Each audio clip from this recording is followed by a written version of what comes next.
4 or whatever, so you find one. Just what I was, then I just pulled your book. I mostly just had it. Here we go. There we go. Good evening and welcome to the City Council, Norman Utilities Authority, Norman Municipal Authority, and Norman Tax Increment Finance Authority meeting of August 22nd, 2023. Madam Clerk, would you call a roll, please? Councilmember Ball, Present. Councilmember Schuler. Here. Councilmember Montoya, Here. Councilmember Grant, Here. Councilmember Nash, Here. Councilmember Foreman. Here.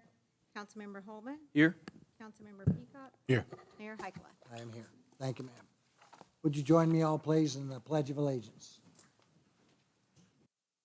I pledge allegiance to the flag of the United States of America and to the republic for which it stands, one nation, under God, indivisible, with liberty and justice for all.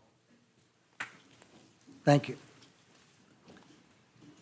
Item number 1, approval of the City Council Conference minutes of September 14th, 2021, February 14th, 2023, City Council study session minutes of December 20th, 2022, and January 3rd, 2023, City Council special minutes of June 13th, 2023, City Council, Norman Utilities Authority, Norman Municipal Authority, Norman Tax Increment Finance Authority special meeting minutes of June 13th, 2023. I need a motion to approve the minutes. So moved. Second. Thank you. Motion on the floor is to approve the minutes. Council members, you may cast your votes.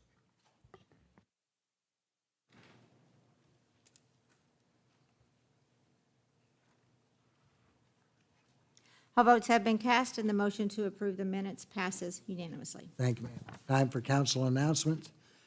Councilmember Peacock, would you like to lead? No announcements for Ward 8. Okay, I got a few.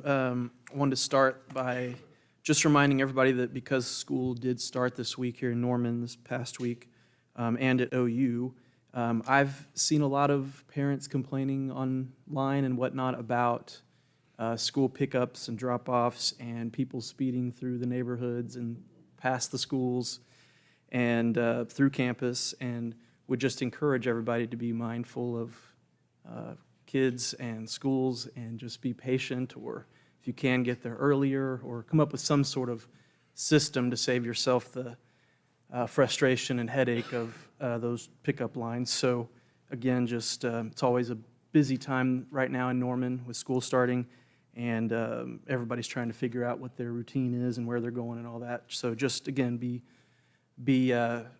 mindful of that and courteous to your neighbors. Also wanted to remind or let everybody know, specifically everybody that travels around campus throughout the day by vehicle, that over the summer, city staff made some adjustments to a couple traffic signals that have been very long-standing problems in my experience living in that area. So now at the intersection of Lindsay and Elm Street, there is a dedicated left turn signal going north and south, which was always a major problem there. I actually just actively have avoided that intersection for years because of that.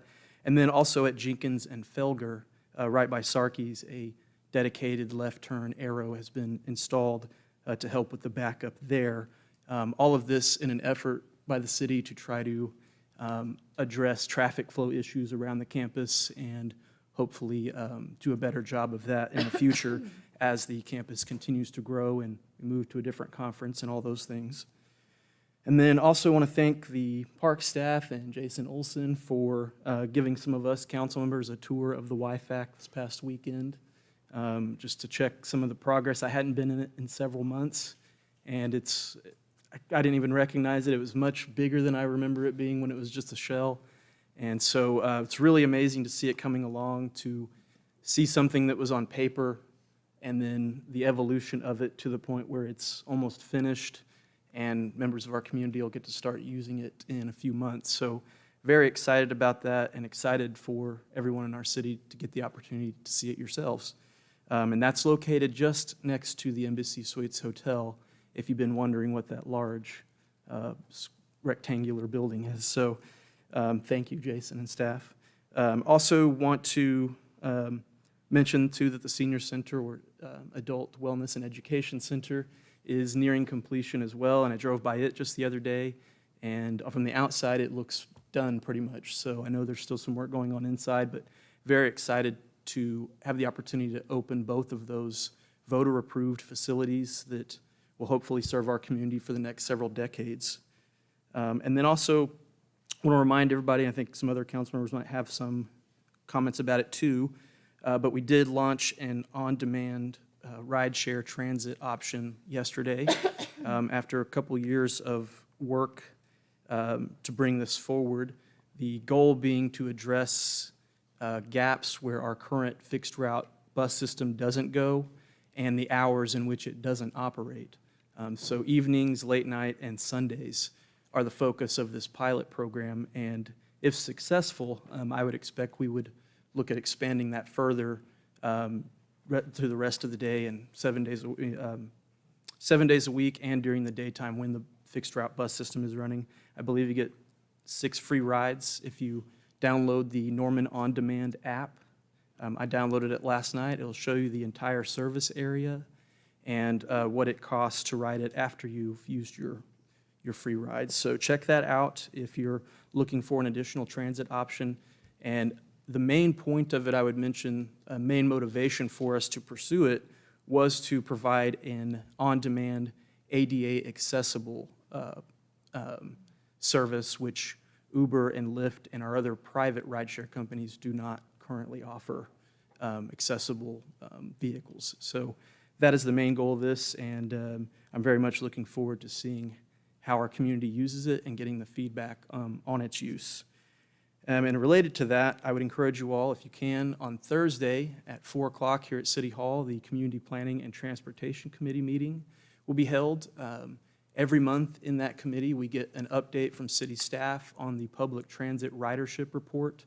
So all the numbers on who's riding the bus, where, what routes have the most riders, updates on changes that we're making, the new route system, the new central transit hub, any information like that. We also get updates from city staff on road construction projects, anything related to those types of things. So if you're interested in road construction projects, public transit, sidewalks, any of those things, definitely tune in 4 p.m. on Thursday, either here at City Hall or on the City of Norman YouTube channel. And then a couple more things. I just wanted to mention our council retreat this weekend, our yearly opportunity as a council to get together and talk about what we'd like to accomplish in the coming year, what goals we might have, what policy things we want to focus on. And it's also just an opportunity for the council for us to get to know each other outside of this council chamber every Tuesday and Thursday. So it's something I look forward to every year.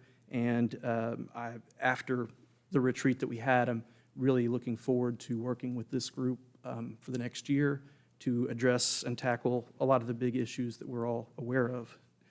And then the issue that I've gotten the most by far emails about in the last 2 weeks, Saxon Park. I don't know, 40 emails about that just in the last week. I've met with park staff. I think other council members might have met with staff about it too.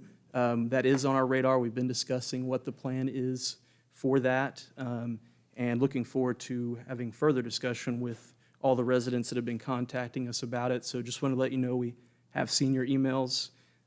We are aware of it and are planning to have a pretty in-depth discussion about that park before we move forward with any big changes to it. And then lastly, the update from Norman Police Department that I had mentioned 2 weeks ago that was supposed to happen last Tuesday, I think is happening next Tuesday on the 29th here at City Hall. So we'll have an update from city staff and the Norman Police Department about what's going on in Norman, what's going on with crime, what's going on in Norman and the metro area, and what is kind of the plan of action for what does Norman Police Department believe is going on and what plans do they have to strategically address a lot of the issues that we hear our residents telling us about. So I'm looking forward to that and would encourage you all, I think 5:30, so I would encourage you all, if you're interested, to come here next Tuesday. That's all I have. Thank you. Councilmember Foreman? No comments tonight, Mayor. Councilmember? What'd he say? All right, no comments or updates this week. Thank you. Thank you, Councilmember Holman. I won't bother to echo what you've already said. It was pretty comprehensive. Good evening, Ward 4 and Norman. I'm sifting through a lot of emails about homelessness, Saxon Park, and the Oakhurst Pantry. However, as I find your emails and messages about building demolition concerns in your neighborhood, the discussion about SROs and who's footing the bill, mural proposals like the one we're voting on tonight on item 9, Weechole Boy, that's how you say that one, a mural going on the Firehouse Art Center, tours of your organization and facilities, and other issues without the benefit of a coordinated email phone campaign. I will get to them, and I will get back with you as fast as I can. Now, I want to talk about an incident that happened on August 9th in Ward 4. Councilmember Holman, myself, and another volunteer went to the downtown Norman Pantry to add more ice and water bottles to the coolers. Because then, as now, we'd been going through a series of excessive heat warnings, and it is really dangerous to be out in the heat all day. It was around 5 p.m. when we found someone in distress. This person was inside the pantry trying to keep cool with melting ice and water, while also talking to people who were not there. What we didn't know was that the person in front of us was overdosing. It's an easy mistake to make. We assumed incorrectly that this individual needed to get to a friend's house and be connected with case management at the shelter. In hindsight, we are glad we could spare the shelter an inevitable medical call that they would have had to place, which is the majority of calls that come from a friend's house to emergency services, as we've learned in our oversight meetings. Or truthfully, worst case scenario is that we could have brought them a person who would have passed away on site. Not knowing what we did not know, we called Norman Caravans, who arrived quickly. However, it became evident the person we were trying to help was rapidly declining. We still thought it was mental health, but learned we needed to call 911 because what was happening sounded to the professionals more like a health crisis and not a 988 type of crisis. It was a messy process, but eventually this person got transported to a hospital. Later, we would learn this person was hours away from death. It's here that I want to take a moment to acknowledge the generosity of a critical care paramedic, Tony Loftus, who was dispatched to the downtown pantry. He donated a case of Gatorade once the emergency had been handled. Thanks for the show of solidarity, Tony. I bring up this incident to highlight a few things. You can practice situational awareness with someone who is struggling for their life, which means you can assess a situation to protect yourself before calling for life-saving aid. You can walk on by, but you will have to ask yourself if someone dying on the street makes Norman a welcoming place, honestly. We learned the person we helped wasn't from Norman. They were in a facility located in Norman, where they very clearly did not get serious treatment for their drug addiction, nor a transportation plan to get them back to their place of residence. They were left to wander the streets of Norman, effectively rendered homeless. This isn't news to us. These issues are covered in our home-based study and action plan, from transportation plans to entities communicating more effectively so we all save money and time avoiding expensive outcomes, like drug overdoses on the street. For those not familiar with the overarching goals in the home-based action plan, here's a concise outline. 1, secure a housing future for all residents of Cleveland County. 2, increase access to homeless emergency response services. 3, mobilize a county-wide response to prevent and end homelessness. We are committed to engaging with the county and other partners in the Cleveland County continuum of care, yet up to now it has been the city of Norman picking up the tab for a county-wide problem. Here's where the city of Norman really shines. We voted as a council to pursue affordable housing in Norman with our home ARPA funds. We are upping our homeless emergency response services by keeping an emergency shelter open, as staffed with case managers and security. And we are looking for ways to bring day services into the picture, as we know they are needed. We are putting 2 more vans into the community to help with mental health crisis response and transportation to day labor opportunities as managed by an entity also incorporating case management into its daily operations. These are just some of our plans to date. As stated in our other meetings, we will pursue transparent, good faith discussions with the county about their role in addressing homelessness. For those committed to actual change, not just kicking systemic issues down the road, please find the home base study and home base action plan on our city website and educate yourselves. Thank you. Councilmember Montoya. Good evening, Norman, Oklahoma, and Ward 3. I have a few announcements, so get ready to mark your calendars. With the exception of football season upon us, the next best time of the year is residential fall cleanup. So Ward 3, if your polycart service is on Monday, that is going to be September 30th. And if your polycart service is on Tuesday, that is going to be October 7th. Next up, we have some elections coming up. On September 12th, we have a special election concerning the ONG franchise agreement. So please make note of the following dates. August 28th is the absentee ballot deadline. September 7th and September 8th are the early voting dates. September 12th is Election Day. Then on October 10th, we get to vote on replacing or rehabilitating several bridges in our community. So please make note of the following dates. October 15th is the voter registration deadline. September 25th is the absentee ballot deadline. October 5th and October 6th are the early voting dates. October 10th is Election Day. And then a little breakdown on our sales tax. So while our sales tax is 8.75%, 4.5% of that goes to the general fund of the great state of Oklahoma. And lastly, those here with us and watching online tonight, thank you for being here with us. Councilmember. Yes, I'm used to going in the front, so many of the things that I had listed here to talk about tonight have already been stated, but I'll just reiterate that we did have our retreat on Friday and Saturday of last week. We put a bunch of priorities and items that we would like to see come to our 4 committees that council works on. And we're getting ready to rank those, and the committee chairs will distribute those into our 4 committees. And so there are several things that we will be discussing over the next kind of calendar, I guess not calendar, the next fiscal year. So again, to just talk about the emails that we've been getting about Saxon and about the Oakhurst Pantry. We do see those emails. We are working on policies for both of the park and for the pantry, so those things will be coming forward. We hear you. We're working on it. You know, things work at the speed of government a lot of times, unfortunately. So please be patient with us. And then finally, Councilmember Montoya just mentioned, but all of Ward 2 has Tuesday polycart service, so our large trash day will be October 7th. Those are all the announcements I have. Councilmember. All right, yeah, just a few quick ones.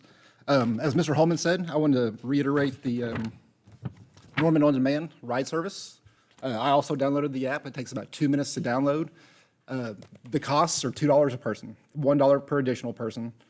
The hours are from 7, I think, to 1. And I think the only thing he didn't mention about it is that OU students on Thursday, Friday, and Saturday night are free. So, you know, this is going to help out with DUIs and just all kinds of things. So I'm very excited about the program. I actually had a friend drop me off tonight so I can use this going home. So if you want to report on it, I'll be happy to give one tomorrow. Secondly, the Antioch Church in Ward 1 off Lindsay, they do an amazing after-school program called Snack and Study. It's from 3 to 5 on Tuesdays and Wednesdays. It's open to elementary and middle-aged kids, and basically they go in, they have a chance to study, they have a chance for mentorship, play games, but they always give them a snack, and they almost always send the kids home with something to eat. So if you know a kid that's struggling for, you know, an extra meal, send them over there. You can find their website. Just Google Antioch Church Snack and Study. But an amazing program. My girls love it. And so I highly recommend it and glad that it's something that happens over there in my ward. And finally, yesterday, I had a chance to stop by the Firehouse Art Center and meet with Mr. Couch, who's the executive director. Talked about some of the cultural exchange programs that we have with Guadalajara, correct? And they're enrolling right now for their fall programs. They have kids classes, adult classes, and about to get it's on the consent docket, so about to get a brand-new mural up on the side of the building, which is going to completely enhance that place. So looking forward to that and all the great things to come this fall. So that's all I have. Nothing from the mayor. All right. Next item is consent docket. This item is placed on the agenda so City Council, by unanimous consent, can designate those routine agenda items that they wish to be approved or acknowledged in one motion. If any item proposed does not meet with the approval of all council members, then that item will be heard in regular order. Staff recommends that item 2 through item 39 be placed on the consent docket. I need a motion to place items 2 through 39 on the consent docket. So moved. Thank you. The motion on the floor is to place items 2 through 39 on the consent docket. Council members, you may cast your votes.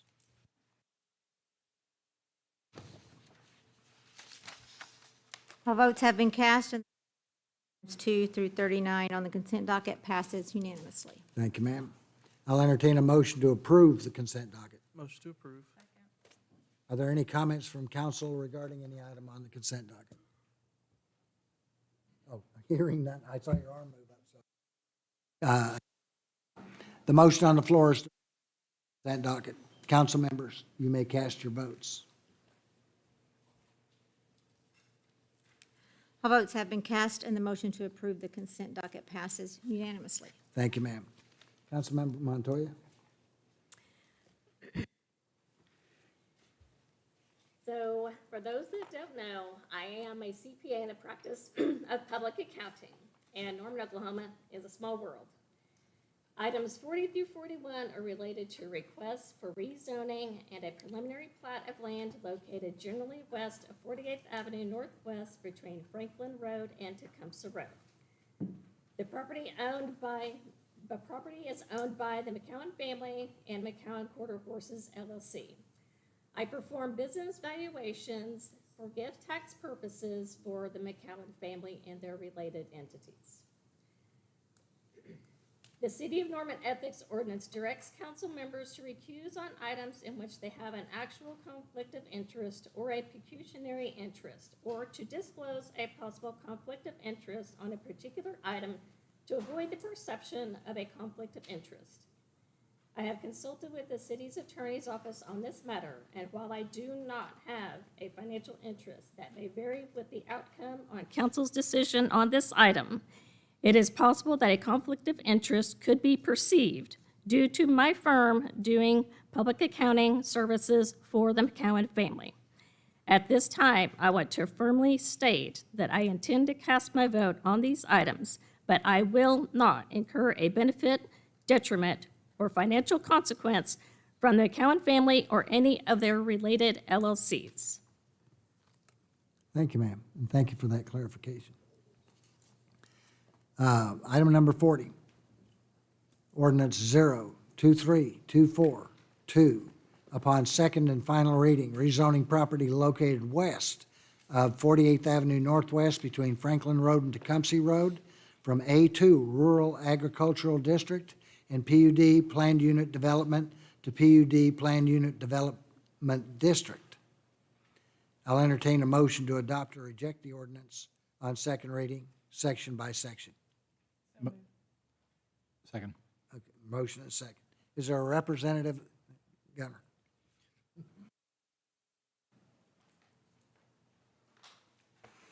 Thank you, Mayor, and good evening, council members. My name is Gunnar Joyce here with Rieger Law Group on behalf of the development company, as Councilmember Montoya just said, West Franklin Holding Company LLC, which is correct, the McCowan family. With us tonight, we have Hayden Welch and Zach Roach with the development team, and then Chris Anderson with SMC, civil engineer on the project, and then Libby Smith with our office as well. So here's the location map of this site. It's roughly 26 acres. We are just to the west of 48th Avenue, south of Franklin Road, as you can see. And here's an existing aerial of the site. One of the nuances of this proposal is the phasing of this. And I'll show you a more detailed phasing plan in the slideshow, but just to call it out now while we're on the aerial, here's an existing athletic complex that the family utilizes and will remain until the very final stage of development. And I'll show you how we'll develop around that to allow them to continue to use the site. As you can see, there's not really any heavily wooded or treed areas here. And just to call out, this is Gene McCown's personal house that looked a lot like these open areas before the development. And knowing the McCown family, you can visually see there what occurred. So we expect that to be something that carries out through the development of this. A lot of trees will be added in with the development of the lots. Here's the current zoning. So basically, the current zoning is A2. Now, we have a lot going on this slide, so I'll call it out. In yellow is the boundary of this request tonight. In pink is a PUD that was approved by City Council in 2021. It was 3 lots that essentially we have retained the spirit and the intent of that PUD and applied it to this 26 acres. The reason that 2 of those lots are included and not all 3 is that there was a cul-de-sac on the north corner of those 2 lots that we are revising to expand into the west part of this development. So we're including those 2 lots. The third one in the southeast that is cut out of this one is already final platted and zoned, so no change to that lot. But again, we're really just going to take the intent of this PUD and apply it throughout, with one exception, and that'll be the allowance of ADUs per lot, but I'll get there again in a second. As you can see, we're going to respect the floodplain. There's not going to be any building pads, any building in the 100-year floodplain. There is a Norman 2025 overlay. That's the dark navy line that cuts through the site. In 2004, that was adopted with the 2025 comp plan. And essentially that line was an overlay that said to the west of that line, 1 house could be developed for 20 acres. We're requesting tonight to remove that. The reasoning behind that is FEMA has done many, many studies since 2004 in this area, the last being in 2021. So we have more updated data now than we had in 2004. And as you can see, this updated imagery shows that our building sites, and I'll have an overlay in a second, are entirely out of the 100-year floodplain. So our proposal is removing the 2025 overlay for this property and respecting the floodplain. All of our building pads will be outside of that, so we'll no need for any kind of floodplain permit for the sites. Here's the 2021 site plan. One little piece of this to call out now is this detention pond was part of the 2021 plan. That's existing now. That was put in first phase. That is one of 2 that this development will have to ensure that the stormwater drainage is properly handled. And then here's the overall site. So as you can see in red was the 2021 cul-de-sac plan. Underneath it in white with the outline is the new plan. So that's why we've got these 2 lots included in this request. As we go west, this will be a public street that will connect all the way through and give access off 48th. So only one access off 48th. It's existing now, and that'll be turned into a public street. Overall, it's 10 single-family lots. There were 2 included in the 2021 zoning, so it's 8 additional lots. And just to call out, these are very large lot sizes. It's ranging from 1.47, so essentially 1.5 acres, all the way up to 2.4, so very large development. Expect this to be on the higher end of the market for homes in Norman. Because of that, likely build out of the whole 26 acres, we expect to be about 10 years, maybe longer. Of course, if the market dictates, they're happy to go faster, but a realistic expectation for this is probably a 10-year build out. Again, calling out no buildings in the floodplain, and then the 2 detention areas. This one right here outlined is the part of the 2021 detention path. And then up here, this large detention area will be in the backyard of some of those homes, but no building anywhere near that easement, anywhere near that detention pond. And again, everything's outside of the floodplain. This lot down here is going to be essentially platted as open space. So it's all called out in green because that will not be a buildable home site. There will obviously be additional green area in the development because these are large lots. There's a minimum 65% impervious per lot. This also is going to be that green detention as well. But we've just called out the substantial platted open space green area down there in the corner, and that is 6.77 acres. So again, a very conscious layout that protects all the floodplain and is really not a very dense development. It's very large, single-family lots. Here's the preliminary plat. So you're voting on two items tonight. The first is the zoning, the second is the preliminary plat. One thing to call out here that we usually just kind of glance over, but I think given the proximity to the floodplain, this note right up here in the top left of this screen is a stamp that is right here, that is on all these plats. It talks about the maintenance obligations of the storm drainage detention facilities.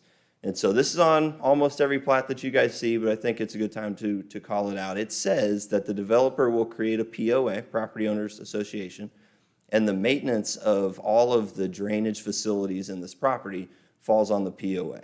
Now, additionally, though, the city has the right to go and inspect and ensure that it's still adequate for the development. And it says in here, right underneath Red Sky Ranch Phase 2, that underline, it says, if maintenance is neglected or subject to other unusual circumstances determined to be a hazard or a threat to public safety, and I won't bore you with all of it, but the city has the right to come in and do maintenance and assess that cost back. So it's a very valuable tool that you have. I want to make sure that that's called out, and I think that's something that can really ease a lot of concerns given the proximity to the floodplain here. So that's on the plat. That'll move forward. Here's the plan in context, so you can see the 2025 10-mile flat designation. Lifting that gives us the ability to have these additional lots up here. But again, all of the building pad sites are outside of the floodplain. And the reason we have such detailed lines on the floodplain is that 2021 update and prior updates that FEMA did in this area. Those studies went into real detail.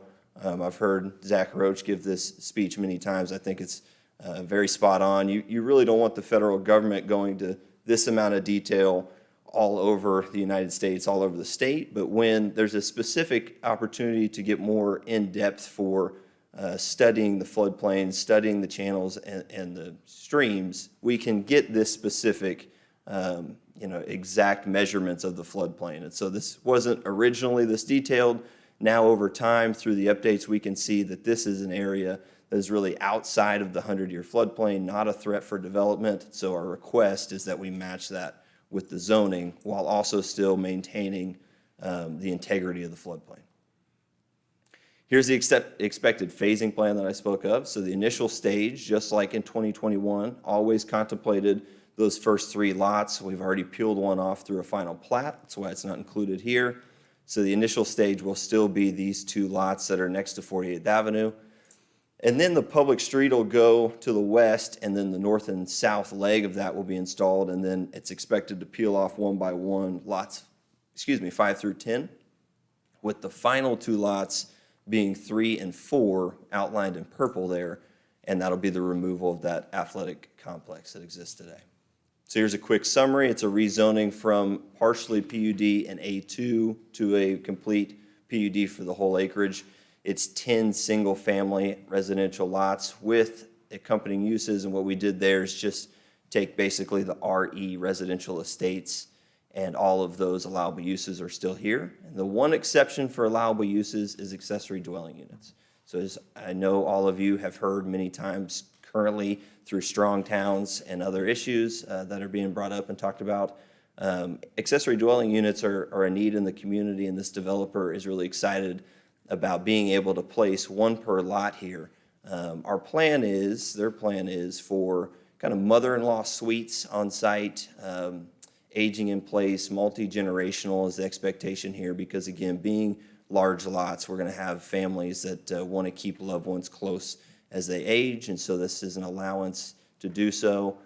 Also, the market is really popular right now with barn dominiums, and so we've drafted language in that would allow maybe not the primary building, but one of those back buildings to be a barn, a warehouse with an ADU inside of it. So there's some flexibility and allowances that can be creative and provide some dwelling units in a needed way. And then finally, like I said, no development within the floodplain and a pretty substantial maintenance of open space, being 6.77 acres of platted open space. A couple things to call out from the staff report. There's a acknowledgement that the current comp plan designation for this property is suburban residential growth boundary designation, which means, and this is straight from the staff report, that this area has been recognized as suitable for development from an environmental standpoint. It continues, but not planned for city sanitary sewer service. That complies with this proposed development. It'll be private sewer. And then Red Sky Ranch Section 2 is located east of the FEMA floodplain. Again, just calling out, we are not proposing to change that floodplain or build inside of it. There's recommendations. Planning Commission was a unanimous recommendation of approval. City staff recommends approval of the preliminary plat, and the transportation impact form is something that you guys are familiar with and see on developments. It shows capacity exceeds demand in this area, so there's no traffic improvements necessary, and the form notes that it recommends approval. There was one protest letter that was submitted. It's a neighbor to the east side of 48th Avenue. As shown on the drainage plan, we are going to drain all of our water to the west on both detention ponds are west of 48th Avenue. The topography also to the east is uphill, and so all of our drainage will be obviously maintained on site, but also flowing from the east to the west, not crossing 48th Avenue in any way.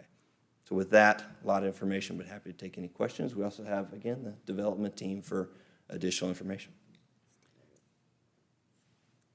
Councilmember Holman? Thank you. Appreciate the information and the going over the stormwater issues. That would be the focus of my questions for sure. So you mentioned 25% would be green or open space.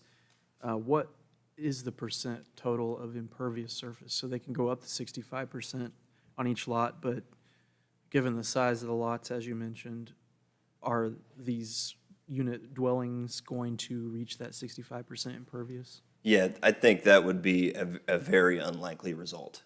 What we did with 65%, we've required that per lot because that is Norman's most restrictive. So we just took it from R1, but highly unlikely. I mean, that would be a lot of building coverage. It also would require, a full development and build out like that. Would require probably enhancing the detention pond up there. So that's something that they'll probably look at the final plat stage. But really, I think the reason that our expectation is the market for people that want to live out here are going to really want to keep it kind of mini ranches and make it feel rural, And, basically, they're not going to be maxing it out with concrete. They want the kind of the rural residential estate feel, which is what the zoning matches. R3 across the street doesn't have any impervious drafted into the ordinance. So R65 is an even, a farther restriction than what R3 would have. Would you say it's likely that these lots would be less than 50% covered? Yeah, I think that's likely. Okay. And then,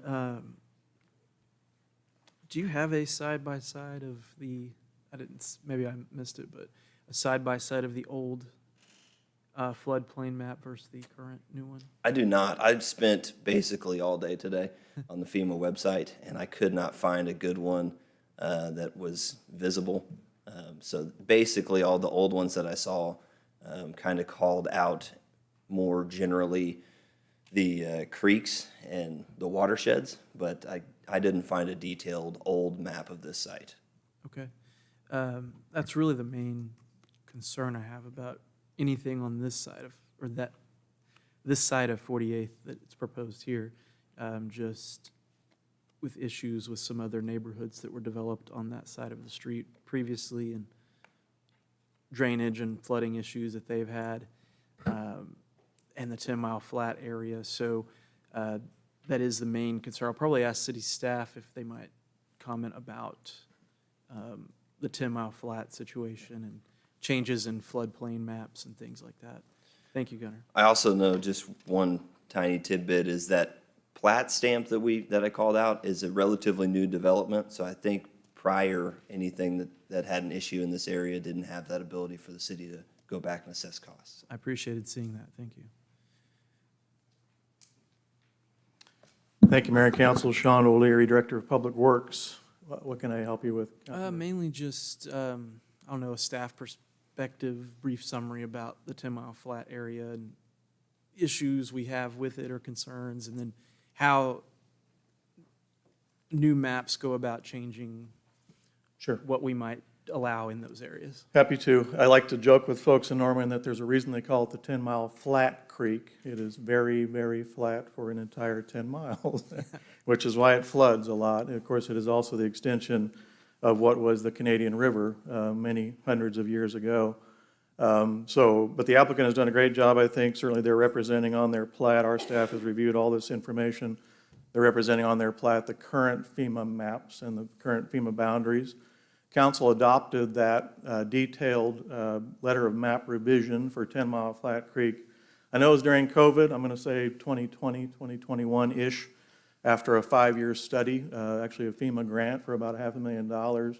We remapped all of 10 Mile Flat Creek in a very detailed way, which, as the applicant said, is unusual, but it was a point of contention for many, many years here in Norman, as you know, and we never could really answer the question, where really is the floodplain and how might that affect developments or existing properties. So we're thrilled to have that. Council went through numerous public hearings. We met with every affected property owner.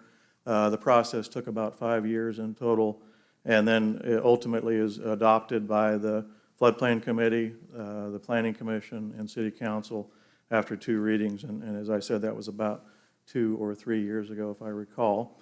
I wish I had. I do have that map back at the office. I did not bring the old map and the new map, but we would have shown that to council during those hearings and allowed you and all of the applicants or all of the property owners to see the before and after impacts. It was different everywhere, as you can imagine. When they do a detailed study, some of the areas lost floodplain, some areas gained floodplain.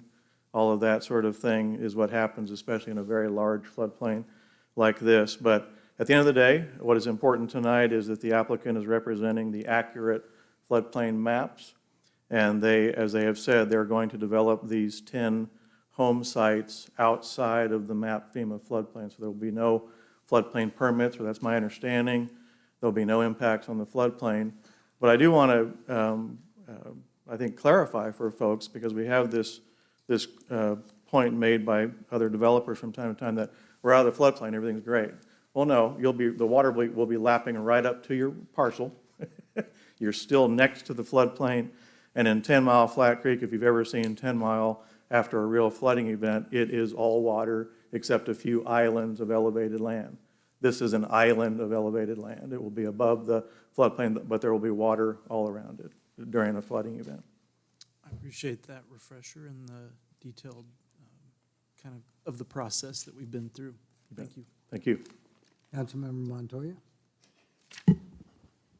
This is a question for the applicant.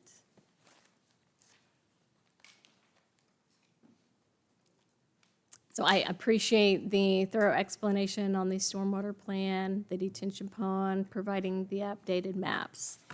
I've lived in Ward 3 for the greater part of my life, and I've seen it flood. So, and I understand in the explanation that the water will flow, should the detention pond get full, it'll flow to the west. So if we have another torrential downpour like we've had a few times where the 10 Mile Flats floods, like Mr. O'Leary was explaining, where is the water going to go? It's a great question. I think now's a great time to hand it to Chris Anderson, because I gave you the 10-cent stormwater plan. Chris, you want to take it away? Good evening, council members. Chris Anderson with SMC Consulting Engineers. At the detention ponds, as they fill up, they're detaining water to the 100-year storm elevations, and then it will drain out into the floodplain at the historic rate. That's what the detention ponds are designed to do. They hold back water and release it at the historic rate that it runs off right now. Okay. Councilmember Grant? Yes, this question is for the applicant and maybe Mr. O'Leary after. Can you go back to the slide with the overlay of the development and the floodplain as the current FEMA map? Yeah.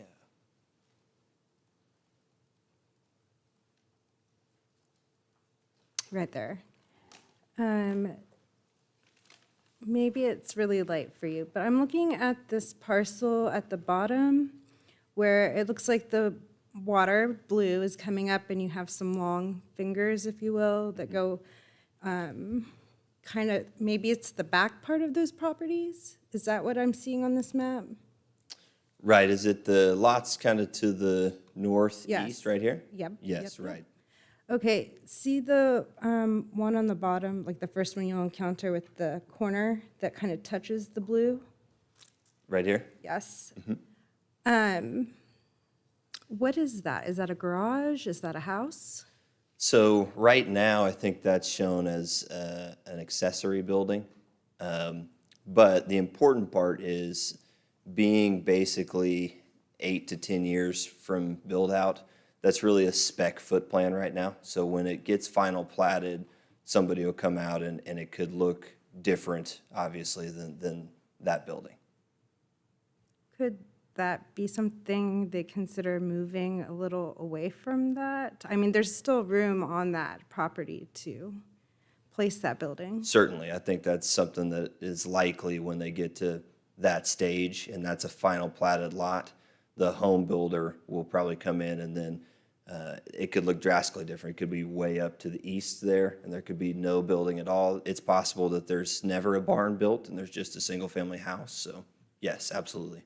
Well, I'm kind of wondering if we're liable if we pass it with that. If it gets built, gets flooded and damaged, then it's like, oh, who's responsible? Who approved this? But anyways, then my next question is for Mr. O'Leary. Sure.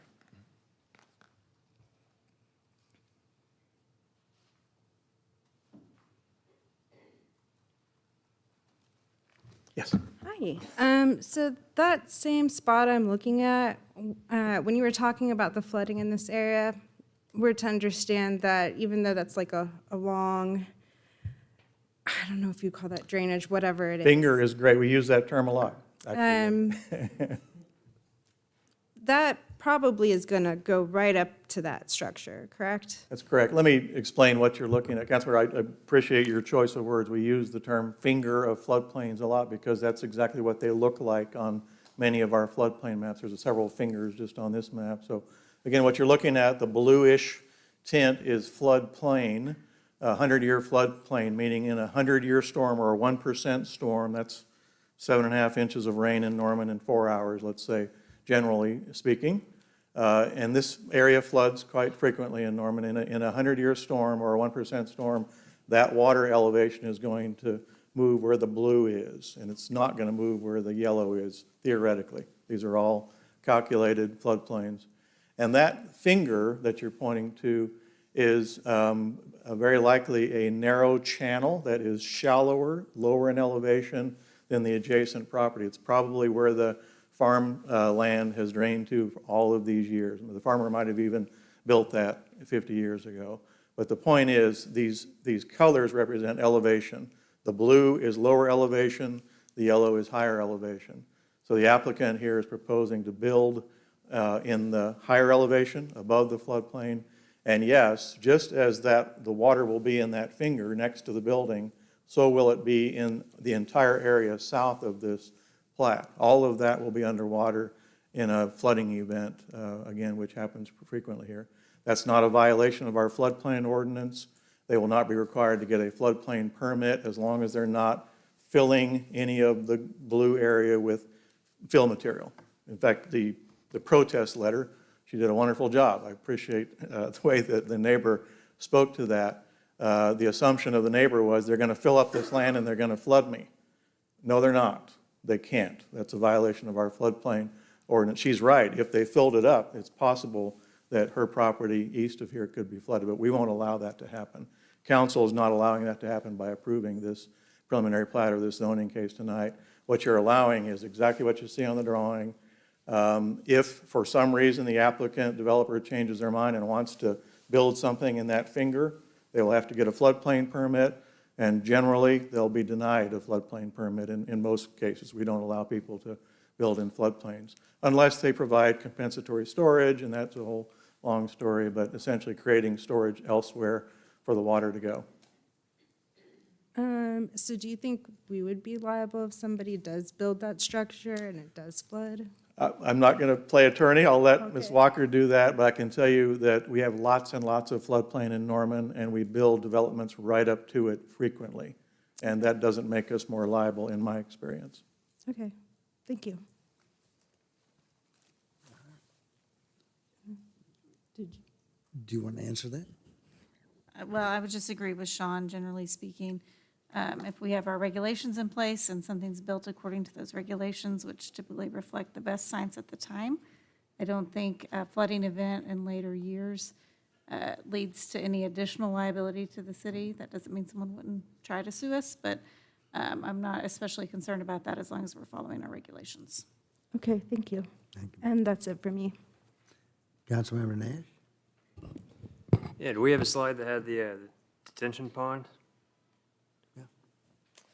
It's not very visible here, but it's this area back here. I'll click to the site plan, but then it's also right here. There's two of them. So let me get back to this plan is probably the best to see it. It's this area back here, and then this area right here, those two.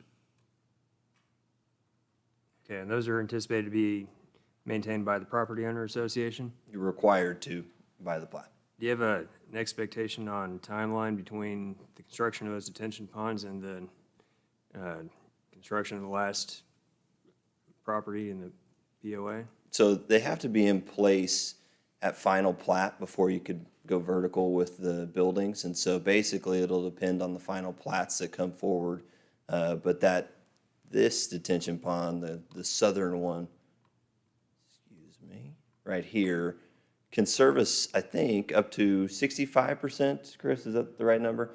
So that one's going to take more than half the development, and so it'll be the initial one to service, and then once it gets close to that capacity, the next final plat will require the last one to come into place. And so basically, through the plat process, we can't build structures vertical until the public improvements are already in place and the drainage improvements are in place, and then the final plat gets approved. And then once the final plat's approved, they can pull building permits and the houses can go up. Okay, so how frequently do those detention ponds need to be maintained? It's a good question. Zach, you know that one?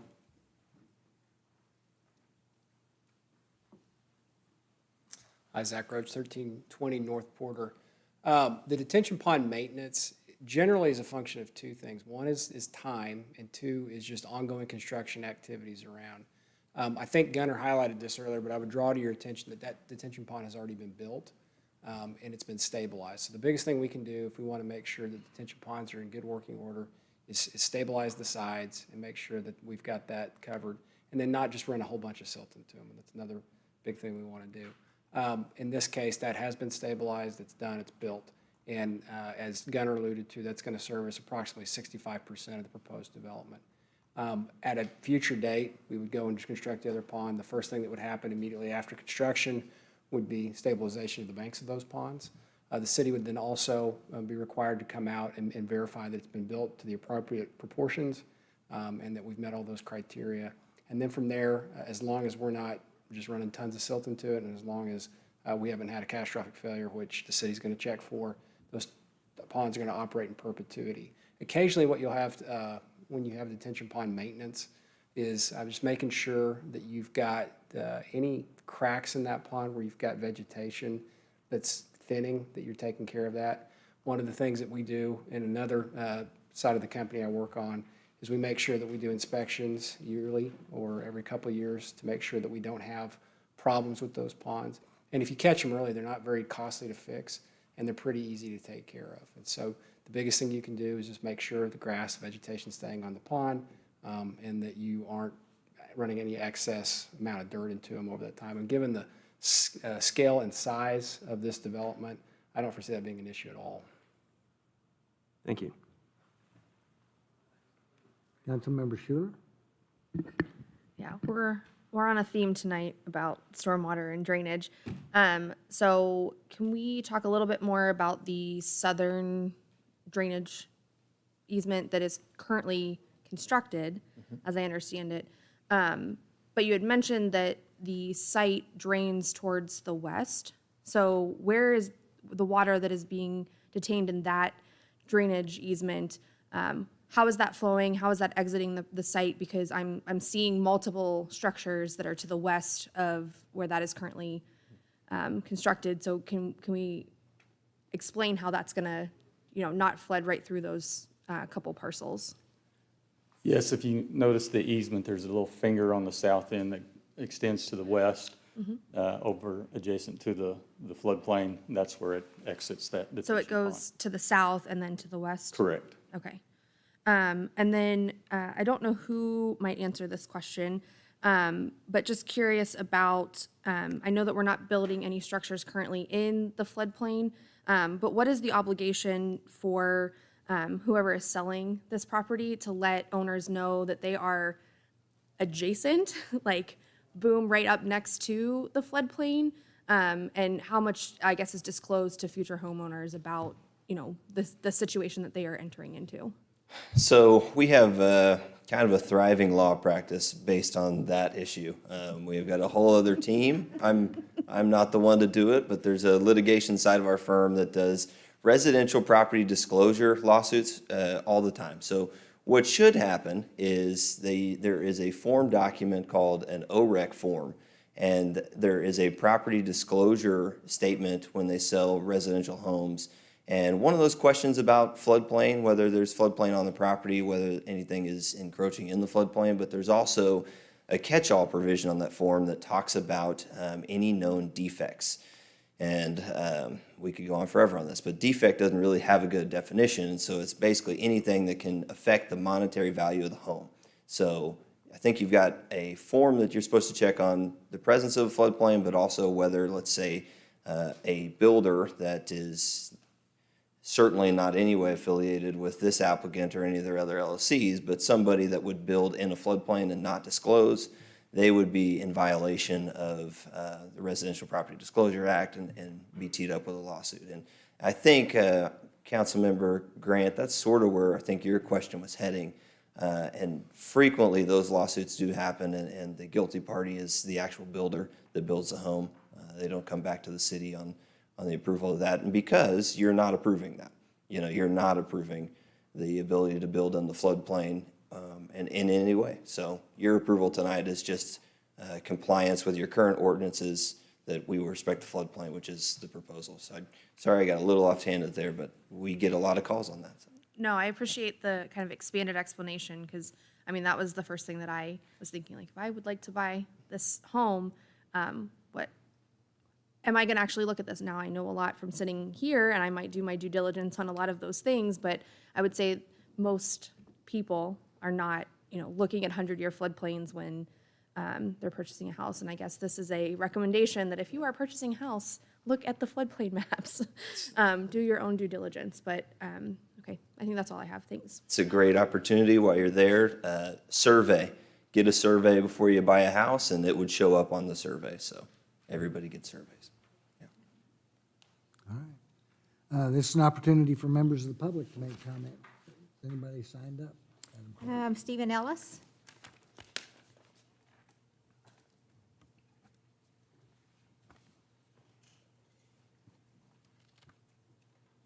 Ellis, 633 Reed Avenue in Ward 4.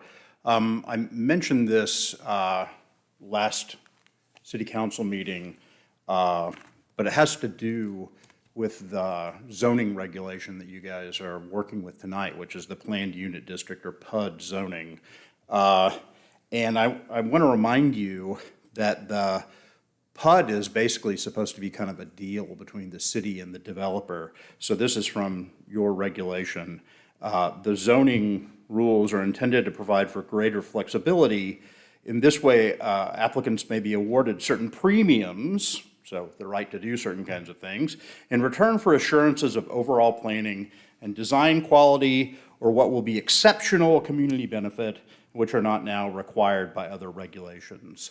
And what I want to suggest is that the PUD before you today really doesn't meet that criteria. Now, I have no doubt that the PUD was probably suggested by the city staff to make something possible, but we've pretty much ceased in Norman to ask our PUD applications to sort of have the kind of deal-like quality that they're supposed to have. People aren't really asking, or are not really offering anything special in return for the special zoning. They're just really trying to get out of certain kinds of zoning regulations. You'll see that on this PUD, you'll see it on the next PUD. And I want to remind you that that's a little bit of a dangerous practice for the city council to get into, because if it looks like PUD zoning is provided not in return for sort of like clear quid pro quo, it looks like it's just at the pleasure of the city council in a sort of unreasoned kind of way.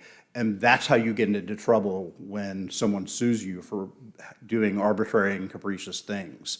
And the law firm representing the applicant tonight has done that to you before, right? They've basically said, hey, you've let other things go through which are exactly this way, and since you have a criterion-less process, it looks like you could get into trouble. God help you if you try to turn down a PUD, if you keep stamping PUDs that don't have that quid pro quo quality. I think you've at least got to incorporate it into the discussion rather than sort of, does this meet minimal requirements of non-harm? Zoning gets you that. To have a PUD, you got to offer something special. So I hope you'll think about that going forward generally, but I think also in this planned unit district as well. Thanks. Alice Luke?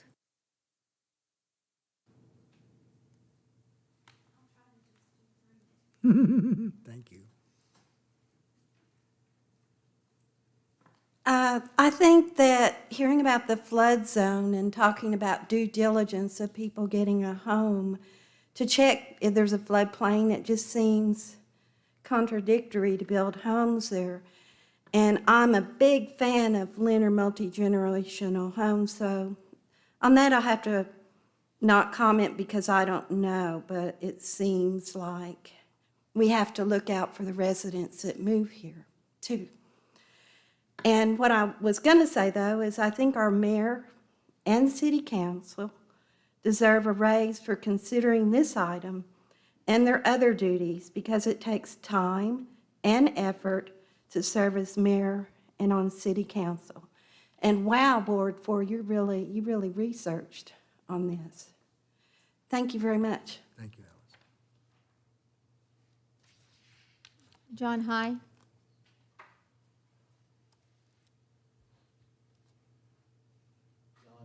Be sure and turn it on, John, and put it right up to your mouth.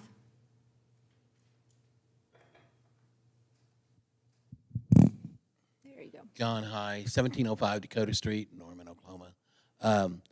One thing I was wondering more about is, I was here at a review meetings back whenever stress was on the roads. And that road on 48, they said there's only one exit out to that road. Yes, there's only 20 buildings being built out there, but each one of them is an acre. That means there's going to be at least 2 cars per that. Now, at 5 o'clock at night, when everybody coming home, and it's going to that one exit, what kind of traffic jam is that going to be there? And we really need to look at that and the stress factor that we're putting on our streets, because that's one factor that's we really need to make sure. Is the speed limit on that street slow enough where we won't have accidents? You know, or do we need to have a signal light at that location? But we really need to look into that. That's all.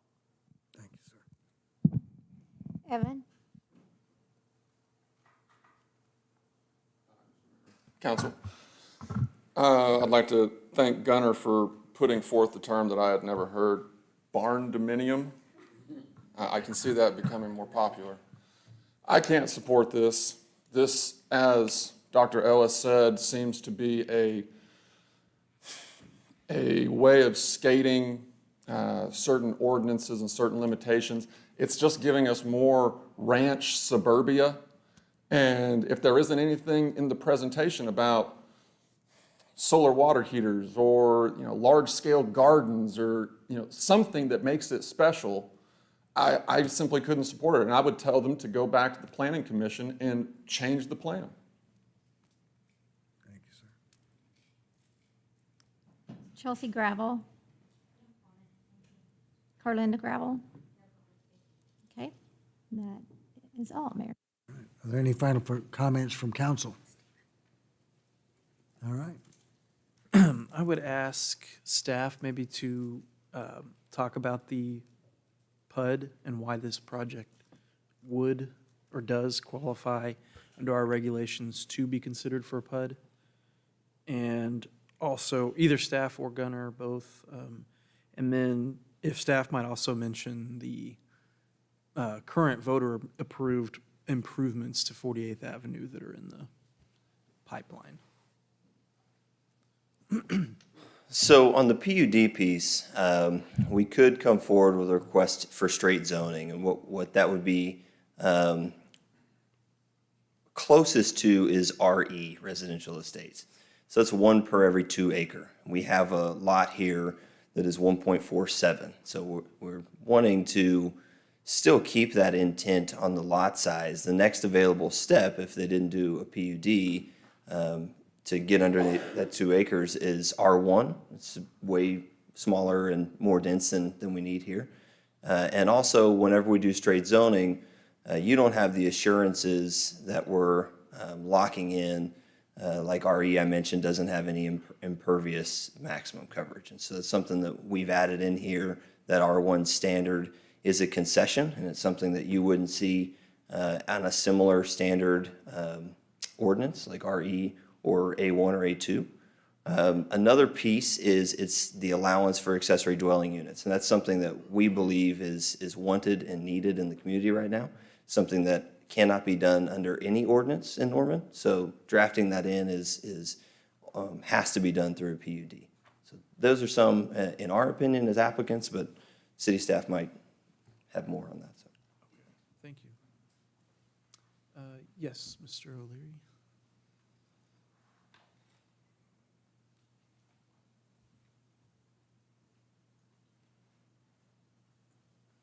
Councilmember Holman, I think you're referring to the city's 2019 transportation bond program for improvements on 48th Avenue. Unfortunately, those improvements are about 3/4 of a mile south of here.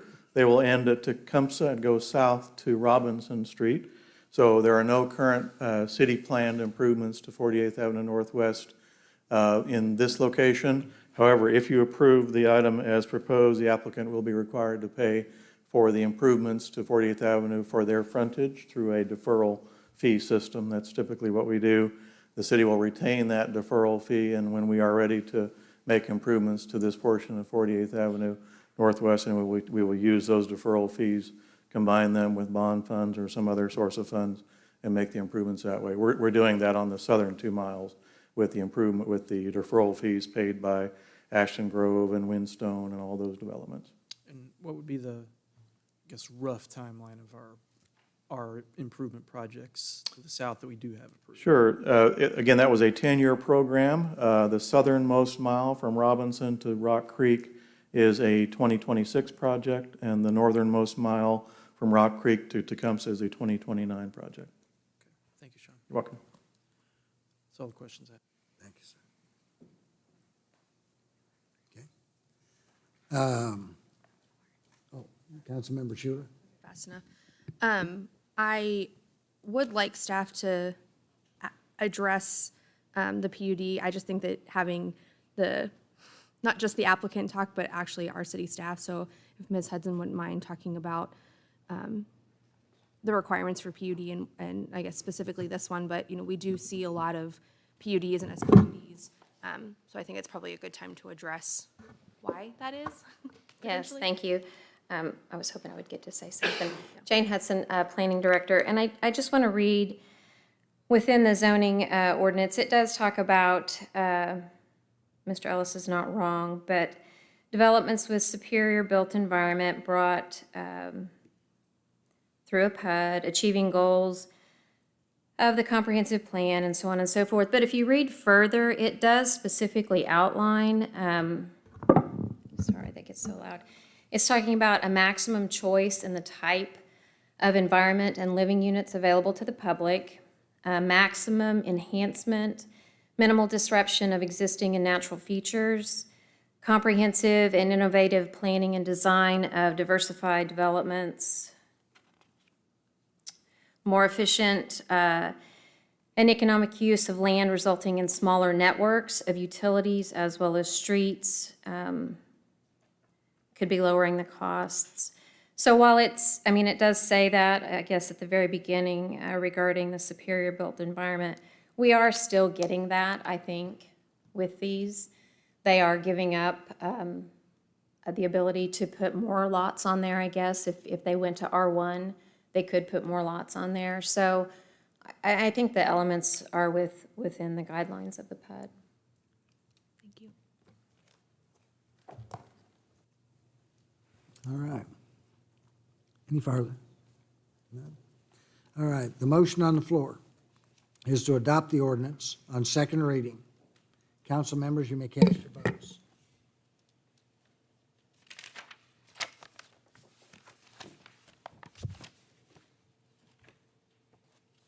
All votes have been cast, and the motion to adopt the ordinance upon second reading passes unanimously. Thank you, ma'am.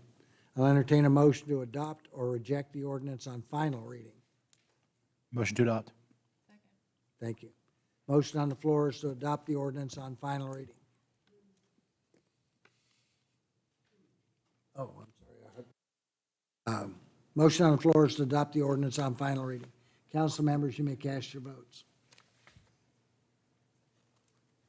All votes have been cast, and the motion to adopt the ordinance upon final reading passes unanimously. Thank you, ma'am. Preliminary plat for Red Sky Ranch addition, a planned unit development generally located 1,600 feet south of East Franklin Road on the west side of 48th Avenue Northwest. I'll entertain a motion to approve or reject the preliminary plat. Motion to approve. I have a motion and second. This is a companion item to the previous item. From council regarding this item. Seeing none. Madam Clerk, are there any further comments from the public? Stephen Ellis.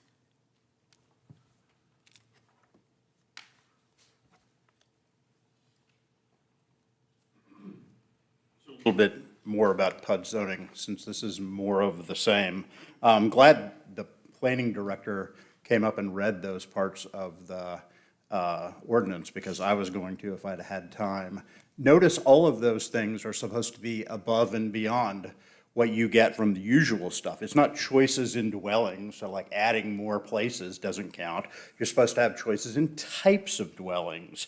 It's supposed to be enhancement of natural beauty and the like. If you go through the PUD, I realize this is probably a little late to be talking about the particular PUDs, but I really encourage you to go look at the language in the PUD ordinance, especially where it says explicitly this is supposed to be a kind of quid pro quo. The city is supposed to be getting something special in return for the voting, for the flexibility in zoning. And when the applicant says, in essence, as the last applicant did, that, we can't get what we want without a PUD, that's really, part of the problem, right? The idea is that really just thinking about what they want to get and what they're providing is something that the city has to take care of. So that's the ask, but there has to be some give back in terms of specialness of the PUD. And again, even if there is something in there, that should be part of the discussion, if nothing else than just to protect you from potential claims about arbitrary and capricious behavior. If it's not spelled out, here's what you're getting that you wouldn't get otherwise, then you wouldn't get if you voted no on the PUD, right? You know, they may be giving you something back compared to what they could have gotten had they got some other zoning change. But the baseline for arbitrary and capricious is, are you giving reasons for voting for this particular kind of thing in accordance with the regulation? And if it looks as though your reasoning is untethered, you're going to have a hard time in court. And I do think that's really a risk for the city of Norman, and I think it's a risk from the very people who are asking you for these PUDs. So let's at least get it right out on the table. What are we getting for this? What's special about this? And as long as that question gets asked, I'm cool with the zoning, because that seems to be how the PUD system is supposed to work. But let's get it out there to protect the city of Norman. Thanks. Alice Luke?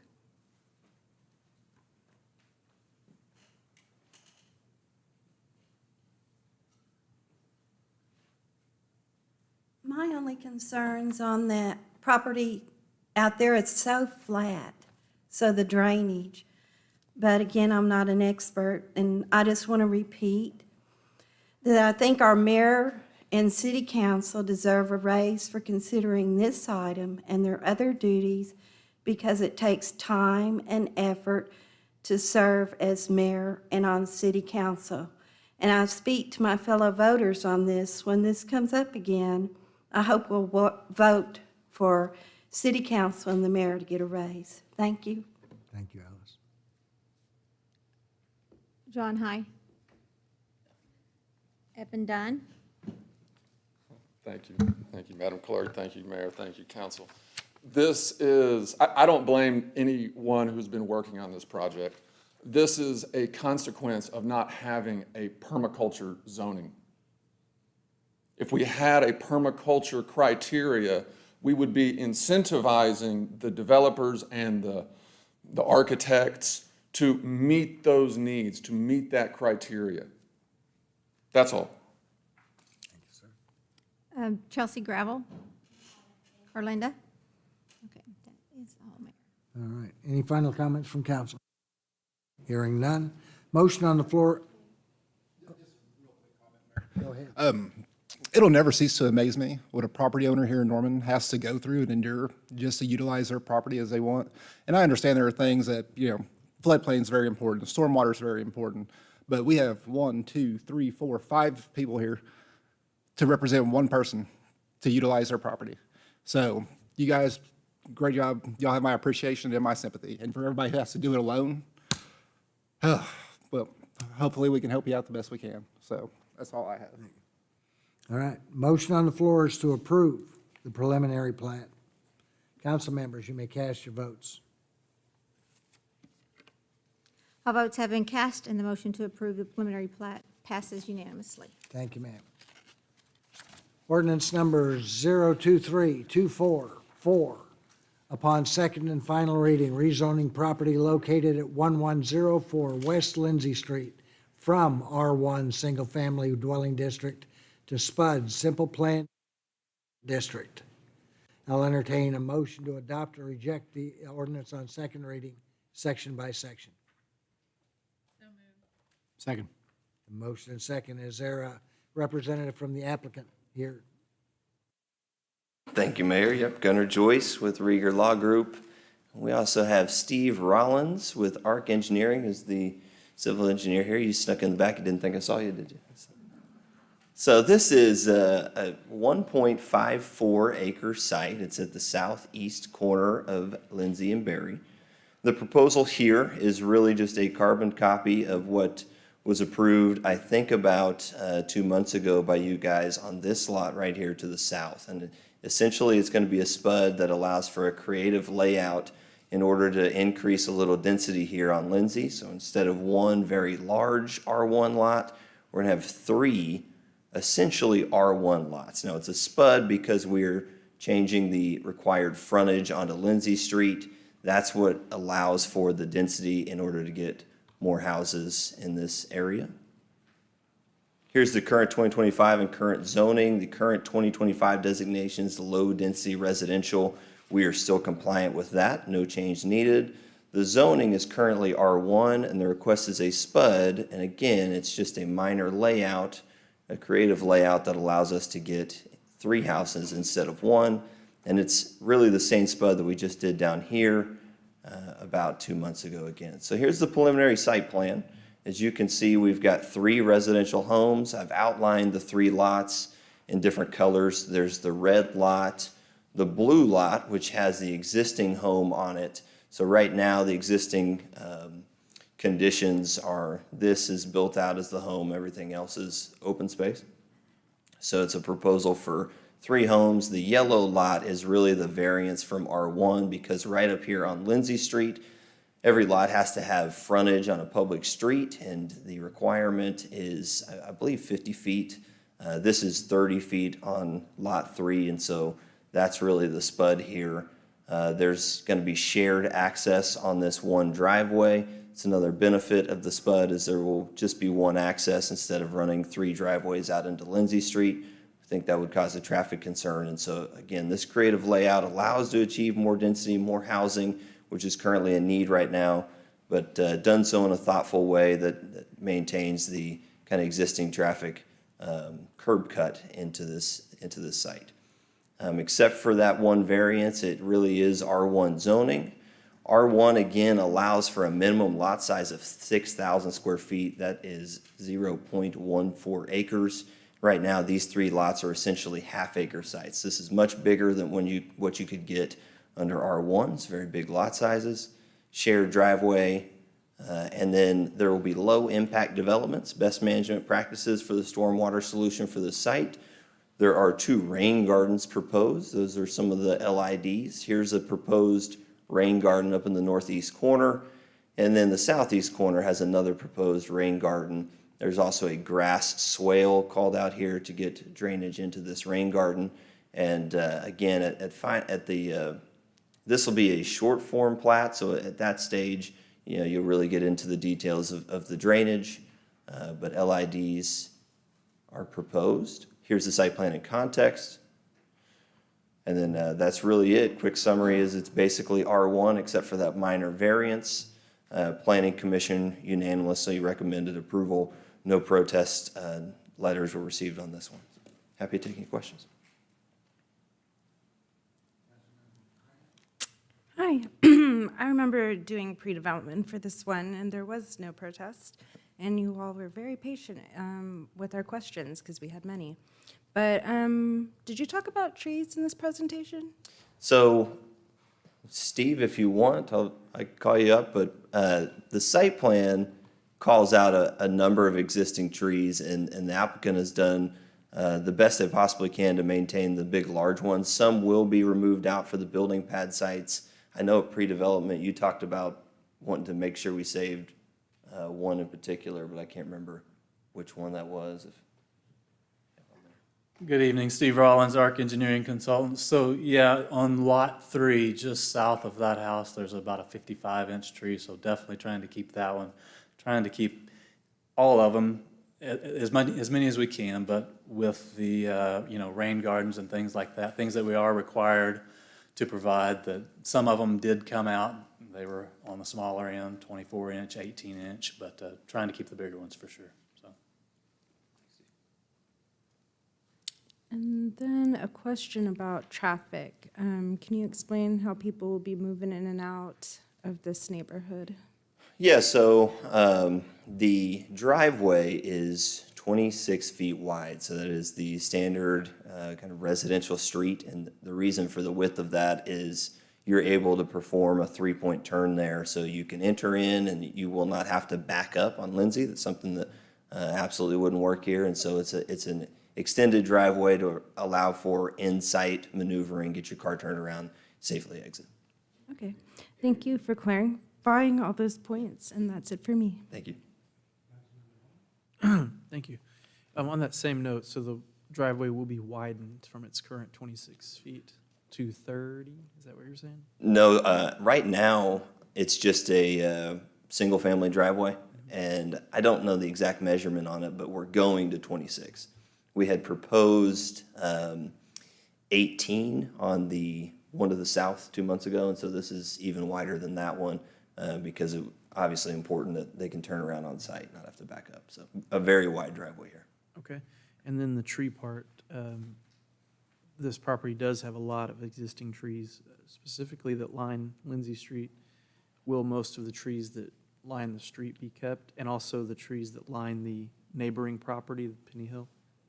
So the ones that are expected to remain, I think, are called out here on this site plan. And then other than those, trees will be taken out. So all of them on the west side will be removed? Let me get back. It could be, I don't think we have, I'm going the wrong way. That's all right. So the fence line trees, I think it's possible to stay. I mean, what the hard part is, it's going to basically be actual building permit stage before they realize where the footprint of the pad's going to stop. I think they're committed to retaining everything that doesn't need to come out because it's an amenity to when they sell it. But, you know, when they get in there and build, a lot of that stuff has to come out. Would you say that, so the rain gardens are more recommended over keeping trees for drainage? Typically, trees are pretty good for collecting drainage or whatnot, so. No, I would do everything I could to not take out a tree. I wouldn't want to take out a tree instead of put in a rain garden. I think that would not work. Are we requiring you to do that? Is that what I understand? Yes, it's a detention requirement, and so rather than just straight detention, we would use a low-impact development, so that rain garden, or say it's a rain garden, for example, that would have certain types of soil, engineered soils put in it, that would allow the water to soak into the ground and infiltrate into the ground rather than just running off and leaving the site at the same historical rate. But again, that is all to be designed at the final plat stage. This may not necessarily be the exact locations where those rain gardens will be located. You know, we may look and something works better than a rain garden, and I would do that instead. So these are just kind of for example right now. Okay. Well, yeah, this is one of the nicer properties in Central Norman as far as the number of mature trees and everything on it. So I would certainly encourage as many of them that can be saved. I think it adds value to the property, so others disagree with that point. But anyway, so yeah, I would, yeah, definitely encourage keeping as many as you can. So thank you. Yeah, just one additional question about the west side of the property. Currently, I believe, and you can correct me if I'm wrong, that there is a masonry wall that separates the Penny Hill from the residential. I know on the southern part where the parking lot is, but what about that line that will be right next to that home? Yeah, I think the fencing on Penny Hill is entirely maintained on that site, and so we have no control over any of that. We actually have in the PUD, the fencing is allowed but not required because of that, because we don't want to just put a stockade wood fence right up next to masonry just because of it. So that's something we had talked about.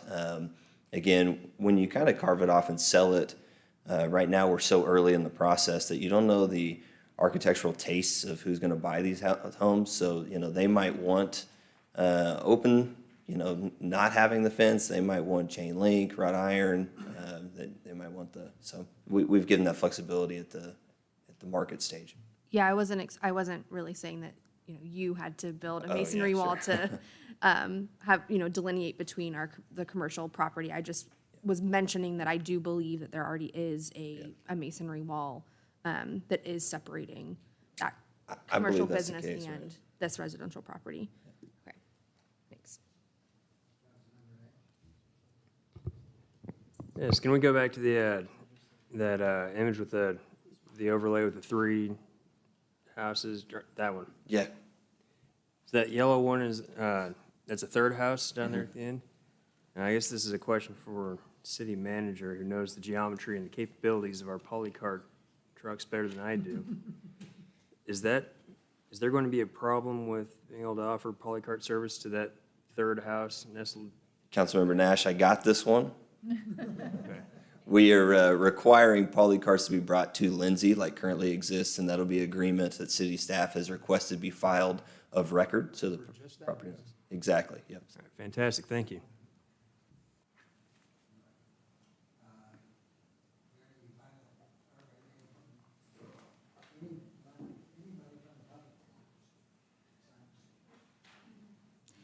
Yes, we have Stephen Ellis.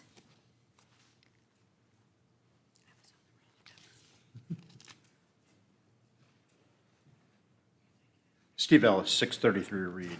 I just want to say, now we're talking. That was a better presentation on the SPUD because the trade-off that you're being asked to make is being made explicit. You're giving up a limit on R1 street frontage, and in return, you're getting some density that you want. So that's how I think we need to talk about PUDs going forward into the future. So I want to say that was a good job. But I do want to note that there's an implied threat every time somebody says, well, you did something just like this before.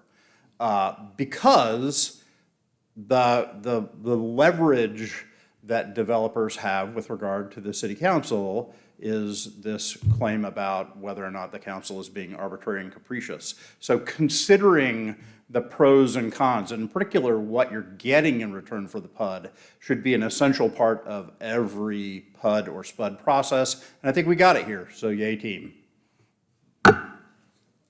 Alice Luke. Okay. John High.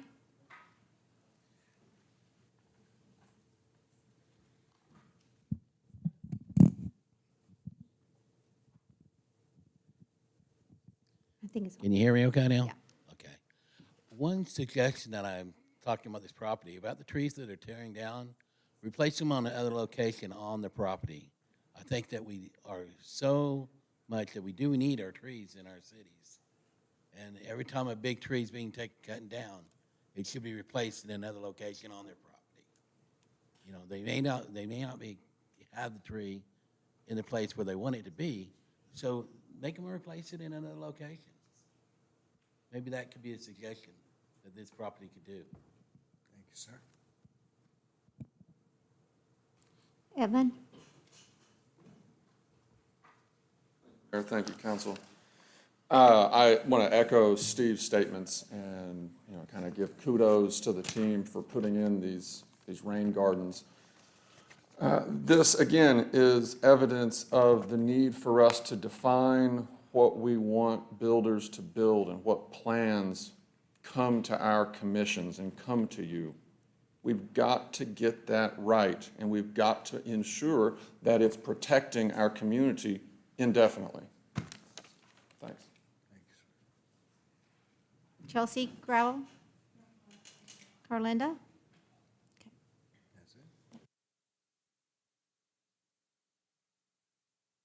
Thank you. Just final comment about it. I would just encourage the property owner and developer and future residents that might build on this property to consider the benefit of those trees, the frontage on Lindsay Street providing privacy, sound dampening, and shade. And then to the west, a tree line along the wall or property line from the commercial restaurant that's next door. So again, privacy, shade, specifically shade from the western sun, which is beating my house down right now every day. I wish I had a big tree in my front yard. So shade to the west, privacy from the commercial, sound dampening, and also to the south, privacy from the parking lot, sound dampening from the parking lot. So just encourage you to consider those benefits of keeping the trees that are currently on the site, if at all possible. Thanks.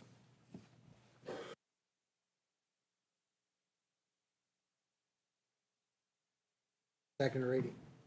Council members, you may cast your votes. All votes have been cast. Adopt the ordinance upon second reading, passes unanimously. Thank you, ma'am.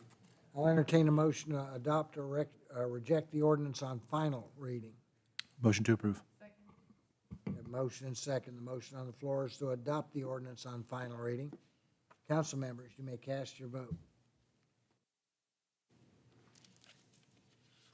All votes have to adopt the ordinance upon final reading, passes unanimously. Thank you, ma'am. All right, item number 43, ordinance 0232431, upon second and final reading, amending the Center City Form-Based Code to remove duplicative language, clarify language, and correct mistakes, omissions, or errors. Update references to the recodified municipal code, reference updated engineering design criteria to amend the certificate of compliance application requirements for site plan requirements, and to amend to add administrative adjustment authority to address utility and related infrastructure conflicts. I'll entertain a motion to adopt or reject the ordinance on second reading, section by section. Second. Thank you. Recognize the Nash Star, Planning Community Development. Thank you. Department, let me get up to the right one here. And I'm going to talk about the proposed Center City form-based text amendments here before you tonight. The development community and staff have been working with the revisions that were adopted last year in June of 2022 for the last year, and we found that there's a need for some adjustments, as there is often with a living document, zoning document like this. And these adjustments that are here before you tonight are to try to bring in line with the community's vision. Some of these adjustments, that's what they're for. So the proposed amendments are being brought forward are in order to make for a clean Center City form-based code document. They don't really change the intent. They're just assuring that the document aligns with that vision for the Center City. And I'll just kind of briefly go over the proposed amendments. The first one is just remove some duplications. That's just literally duplicated in two different areas, and it's just going to remove that one section regarding the off-street and tandem parking. And then the rest of these are to update references in the municipal code, including the recodified code that was passed back in February, and the recodified municipal code passed back in February. This would just correct the reference sections throughout the Center City form-based code document. And again, with the engineering design criteria, the references to that throughout the Center City form-based code document. And then also, we are proposing to amend Part 204B2, the Certificate of Compliance site plan requirements. This would clarify the requirement that property lines, required build lines, parking setback lines on the Center City form-based code, Certificate of Compliance site plan submissions are required. And then it also amend Part 206C, administrative adjustment standards. This would allow for administrative relief for siting requirements due to utility and infrastructure conflicts. And then update internal references within the Center City form-based code document to accommodate these above amendments. And then finally, this also corrects mistakes, omissions, and errors that are not substantive but are needed to provide clarity. And all these items were shown in the annotated copy that was provided. And then finally, I would be happy to answer any questions that council members might have. Madam Clerk, no public comments? Yeah, we have some public. Okay. John High, would you like to speak? Evan Dunn? Hi, thank you. Do you all have the actual text amendments in another document? Yes, it's in there. Okay. I would like to go on record and say that I think the audience should have those types of documents as well. They are available, Evan, on the website, but I understand what you're saying.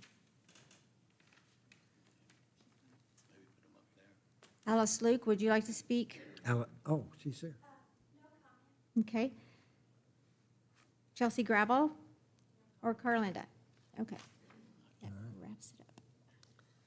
Any council? Seeing none. The motion on the floor is to adopt the ordinance on second reading. Council members, you may cast your votes.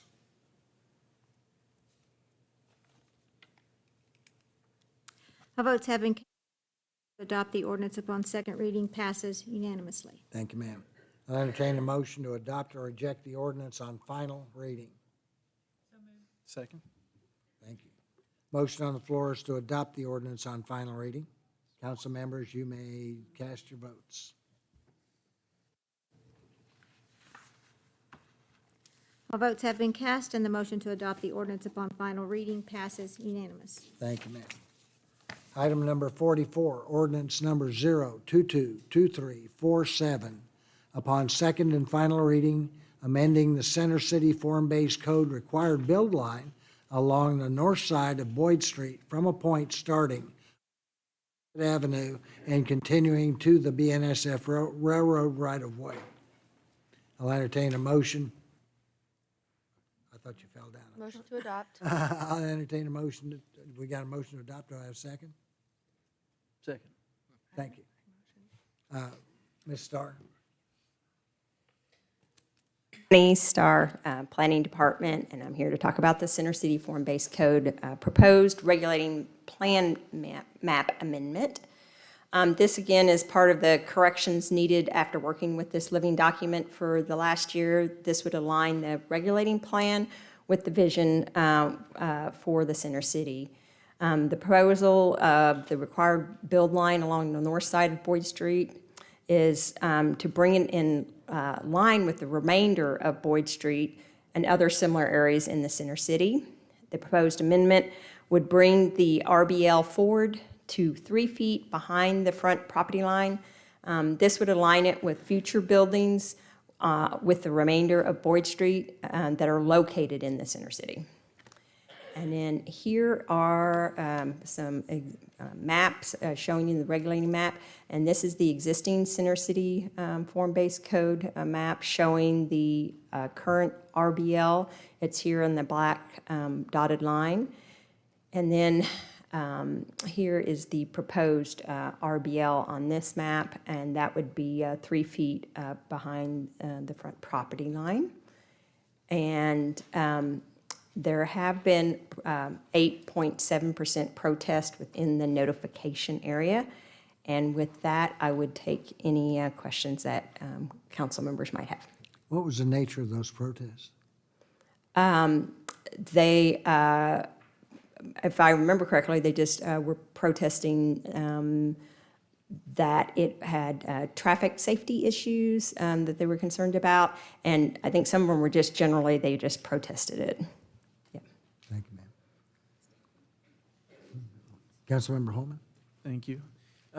You mentioned that this change would bring this specific area in line with the build line of the rest of Boyd Street along Campus Corner, the historic build line. Is that right?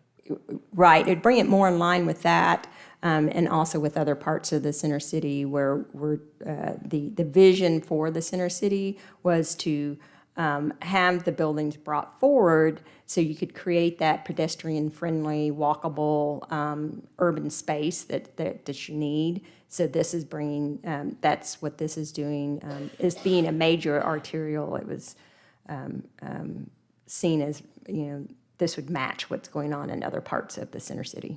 This would be the same build line as the buildings at Boyd and Asp, like Starbucks and Louis and... I believe so, yes. That was the intent. Yes, that's the intent. Okay, thank you. Councilmember Grant? Yes. I would ask if we could speak to the safety issues, because if we approve this, basically people who build to that line would have parking in the back, correct?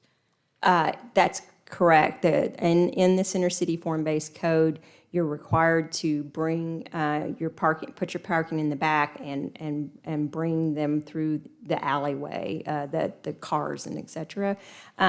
So I think the applicant, the protesters have to speak to, why they protested, but there are some existing structures that were built prior to the Center City Form-Based Code that sit further back, and they expressed concern that with buildings being built forward, there would be issues with those that weren't required to get their parking from the alleyway. They still have a driveway onto Boyd Street, that when they back out, there'll be issues with the buildings and the new buildings that would be built.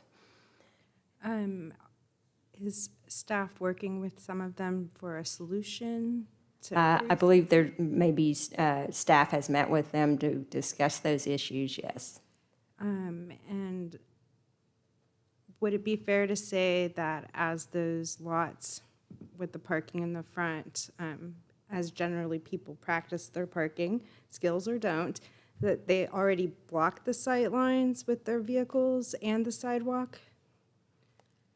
I'm not sure I understand what you're asking. I'm saying as those people with the, I guess you would call them the houses with what? The already existing Yeah. houses? Is it like a 25-foot setback? Yeah, they have a 25 setback, Okay. 25-foot setback.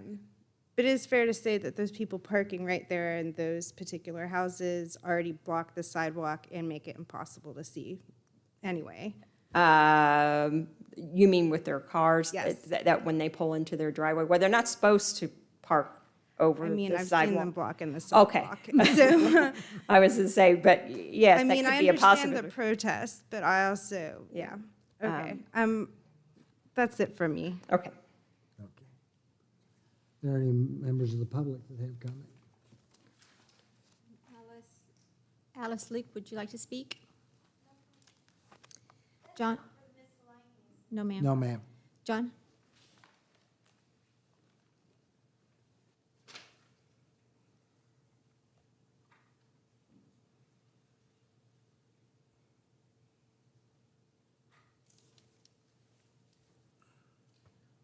What you're talking about when she's talking about crossing the sidewalk, this is, I'm John High. What you're talking about when you cross the sidewalk, that happens all across town where the second car is blocking the sidewalk.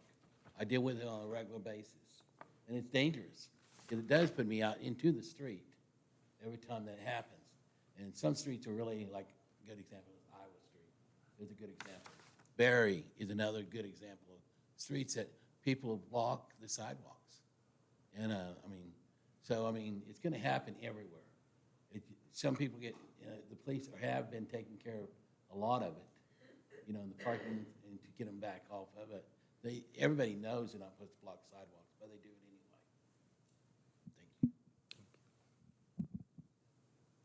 anyway. Evan? Okay.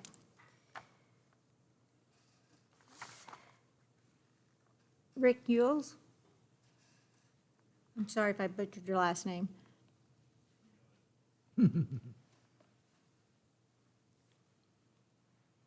Rick Yules, 1409 Valley Ridge Road. I own the property along with my brother at 215 East Boyd.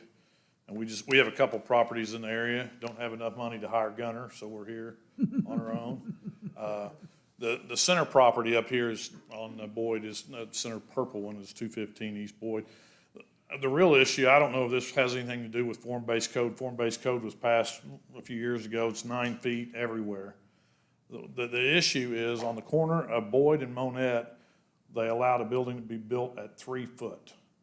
The property 2 down from that and the lot 2 down from that is also built at 3 foot. So those properties are out of code. To me, that's illegal. That's wrong. Okay? And that's an issue, and I think they're trying to pass this at 3 foot build line just to get that guy approved to get in. I'm sure there's other avenues to do it. And that's my whole story is let's don't create another wrong to make a right. It is very dangerous. I think all the properties there have a right-handed driveway in the front, okay? You put a building right on the property line that comes up 3 foot, you cannot see until your bumper's out in Boyd Street to get out. There's gonna be accidents there. And I know, college kids are gonna park on the sidewalk, that's a tough thing to handle. But the other issue there, because we do rent to college kids, is that now you created a house back at 25 feet and these houses at 9 feet, and you've got a little alley hidden in the back. And if you got a big truck or something parked in there, it's even more dangerous. It's gonna be dark, there's limited sight lines there, so I wouldn't wanna have a young lady going to college out there in that situation. I think it's a bad deal to put somebody in a back alley. So, this has affected their property value already, whether that matters or not. The other thing is future builder, and I know there's a guy looking to build on down. I know the current builder had trouble getting natural gas lines in because there's not enough space there. They also, OG&E, I think, I was told was gonna cost a new builder $150,000 to move those lines. So there's issues with electrical as well. Best I can tell, I don't know that there's any room to put any trees, and I know the code has that built in, but I don't think there's any room for trees in that. These are some of the reasons the Planning Commission rejected this 6-1. So my thing to you, leave it with you, is that if you trust your Planning Commission and value their opinion, that you really look at this strong and hard, and don't try to correct a problem by making another wrong and doing something that will make it worse than what it already is. Thank you. Thank you, sir. Chelsea Gravel? Orlando?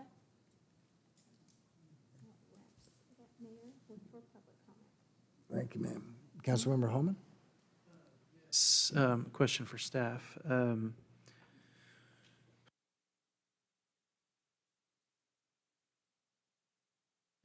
Properties that were developed before Center City, would they have the ability to add on to the front of their buildings and extend them out to the new build line, if they wanted to?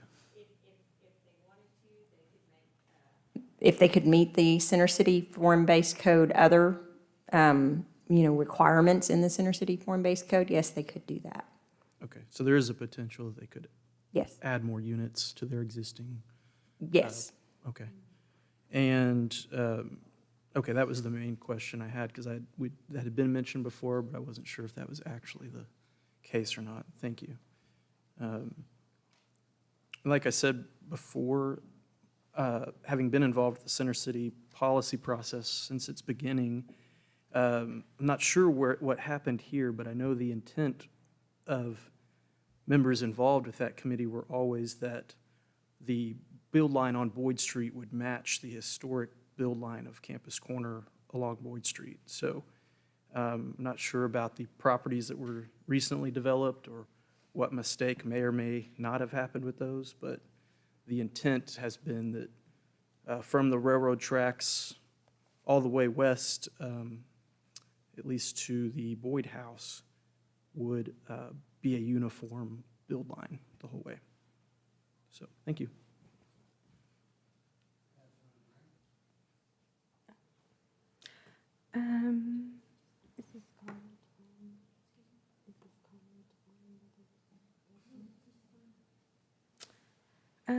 Okay, I'll just say Center City Form-Based Code predates my time, but council saw an opportunity to make Boyd more cohesive with Center City vision, so I support this. Yeah, I would just like to note, there was some conversation about access from the alley. I pulled up kind of the Google Earth map of this area right now, and it does look like all of the properties that are currently, that were pre-existing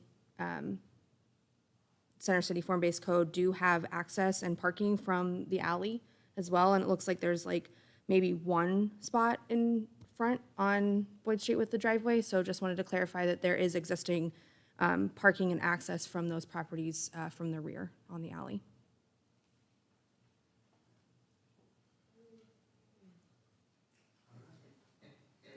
Motion on the floor is to adopt on second reading. Council members, you can cast your votes.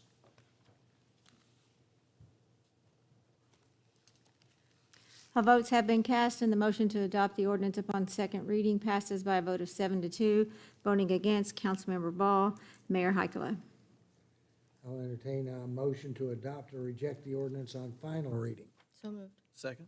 Have a motion and second. The motion on the floor is to adopt the ordinance on final reading. Councilmember.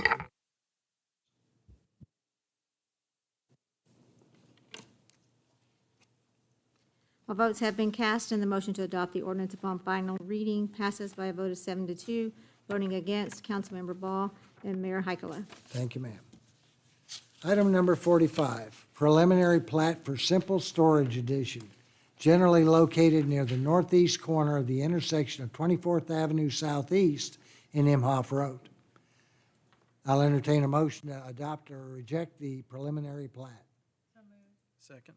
Thank you. Is there a representative of the applicant?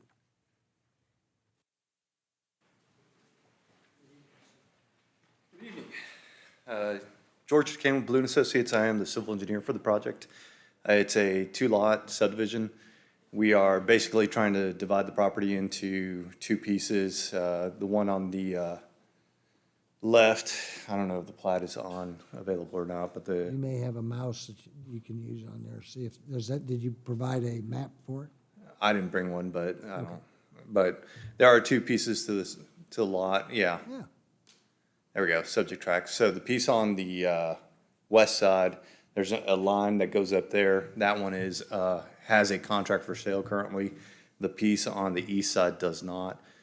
This property does have some pretty significant natural gas lines that are going through it. So we have some 50-foot easements with 25-foot setbacks. So we've kind of created a site plan. The one on the left is probably very realistic. The one on the right was a placeholder until they could figure out what they were going to do with it. So we've gone through the trouble of meeting that, going through all the tech plat meetings. So if you do have any questions, I am available. Questions from council? Hearing none. Questions from the public? Thank you, sir. Alice, Luke, would you like to speak? John High? No comment. Evan? Rick Yules, is he still here? Rick Yules? No, he Okay. left. Chelsea Gravel and Carlinda. Okay. All right. Any final comments from council? Seeing none. The motion on the floor is to adopt the preliminary plat. Council members, you may cast your votes.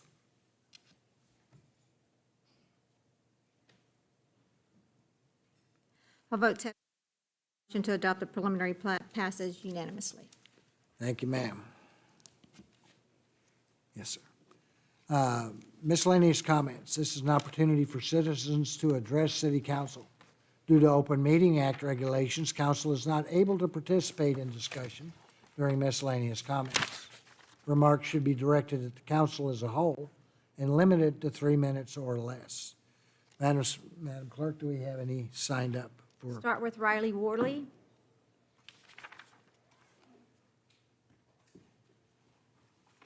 Riley Worley, Ward 1.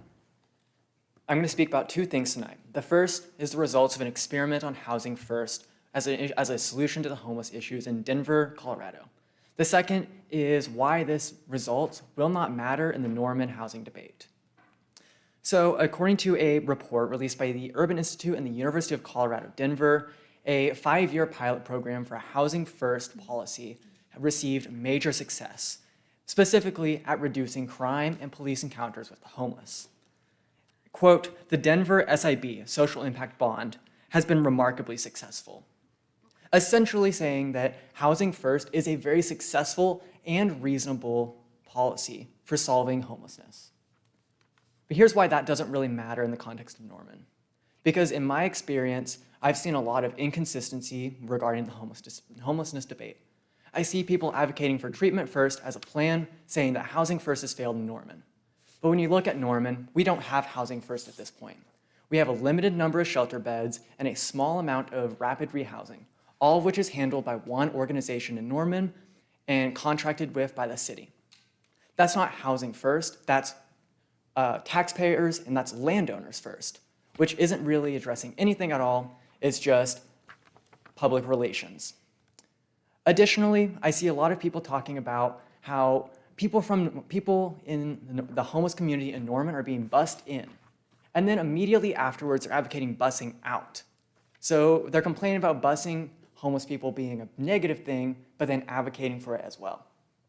I've also seen people advocating for the adoption of, like, treatment first, of course, like I mentioned, but then in the same breath stating that if people don't comply with treatment, they should be forced into conservatorships and required to complete treatment. And if they don't, some have gone so far as to advocate for eradication or killing of these individuals. And if anyone's interested in seeing evidence of that, I do have images of these claims on my phone. Additionally, a lot of these people who are advocating for directly killing homeless people are people who claim to be compassionate Christians who are advocating for a compassionate solution. This isn't compassion, this is hatred. And that is what is guiding most of the debate of homelessness in Norman. It's not facts and logic, it's hatred, and it's a desire by a few people in Norman to preserve their own convenience rather than preserving the life and humanity of people around us. Because I must say that even if homeless people are being bussed from out of state, which isn't substantiated at this point, they are still people in our community, which means you have responsibility to them. Thank you. Richard Baxter.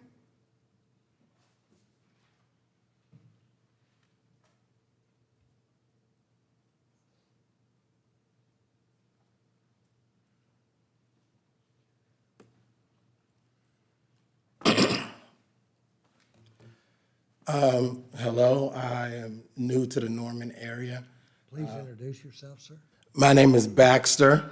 Is that better? Richard Baxter, but I just go by Baxter. Yeah, I'm new to the Norman area. I'm the founder of a nonprofit organization. Before I go through what I wrote down here, I want to just say a quick joke, if I can. Okay, I'm getting nervous because I'm up here. I said, have you guys heard the new joke about the skunk? Don't worry about it, it stinks. He didn't laugh. It was a good corny joke, man, but my nonprofit organization is called Racism Stinks. Our logo is a skunk. And I want to just thank you guys for allowing me to come speak, and I want to talk about what I have coming for the city of Norman. So the topic and issue of race is still being discussed with or without our input. Allegations and or attacks on every community, Hispanic, white, Black, Indigenous, Asian, Pacific Islander, Jewish, and Middle Eastern. With our upcoming presidential election, let's not kid ourselves. Race is not going to be, it is going to be another big issue, and we know that it is. And it has been my experience that there are many more people who believe like I believe, which is that America can be a more harmonious nation if we apply common sense and common decency towards each other. This will be the start to further the conversation. CRT, or critical race theory, in House Bill 1775 has changed education in Oklahoma, and several other states are following suit. There are lawsuits against the government for this bill. Tulsa Public Schools right now, as we speak, is in jeopardy of losing their school accreditation because of the lawsuits in House Bill 1775. Today, Superintendent Deborah Gist stepped down just ahead of their decision on this Thursday. State Representative Kevin West wrote House Bill 1775, and on September 14th, he and I will be hosting a discussion in the Norman Public Library Central, September 14th at 6 o'clock. So I'm just here to invite everybody to come to the discussion that we're gonna have. It's called Collaboration for a Better Nation. And Racism Stinks is about working together. I believe Norman is can be a city on a hill, a light to shine, because you say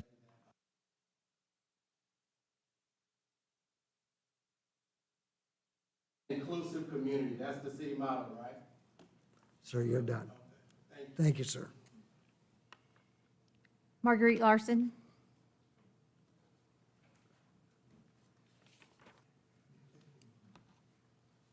Marguerite Larson, Ward 6. So I wanted to bring attention to the unhoused problem. It is not a crime to be unhoused. So stop criminalizing my friends, okay? Please talk to us. There have been various solutions brought to the council, but all of them have been dismissed for one reason or another. I don't know whether you are looking for the perfect solution, but the perfect solution does not exist. You find something, you work with it, you improve on it, and you figure out what works and what doesn't work, and that's the way it goes. So my concern is the council giving great lip service about, yes, they want to do something, or do they not really want to do something? And the inactions that I have seen so far kind of tells me that your inactions speak louder than your words. And so if you really don't want to do anything, then own it and get on with it.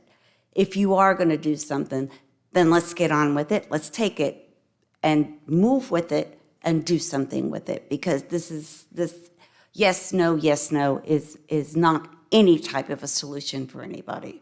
Thank you. Stephen Ellis.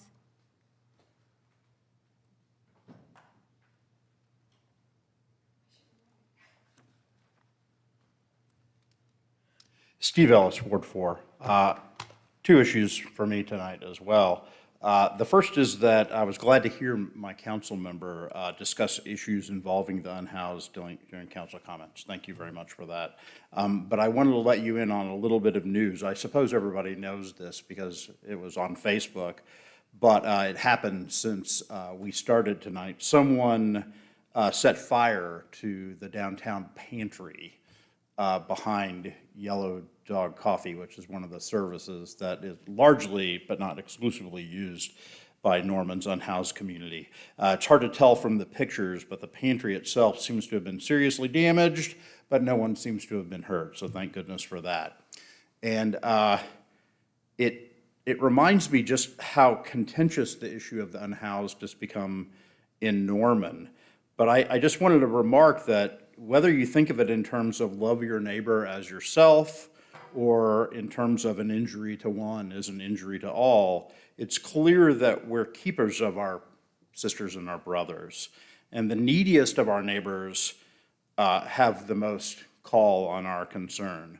So I hope you'll resist what gets mentioned sometimes that people urge on you, that you should think of unhoused residents of Norman as others, as people unworthy of your concern, because they are worthy of your concern. So we need to make sure that we provide. The second bit of information, the second point that I wanted to make is just about information seems to be slowly leaking out about the new push to use public funds to buy OU and Arena up in the UNP area. One bit of information that I was today years old when I learned was that at least several council members have been hearing about this since the end of June. So I hope council members will be forthcoming about the outline of these proposals. It's worth noting to the members who were not here during the first go-round on this, that there's a really large amount of empirical literature that looks at actual results and not merely projections, which shows that the expected amount of net new economic activity from a new sports facility is 0. And that's super important to realize going in. So I hope that someone will at least show the evidence that's being passed around in private that's supposed to show that an arena would be an economic boom, so we can examine it all together as a community. We have people in our community who are actually experts in doing sort of this stuff. I happen to know one of them very well because she lives in the same house. My wife is an economist. She's written on these issues. We've written together on some of these issues. Thank you, Mr. Ellis. Alex Lampier.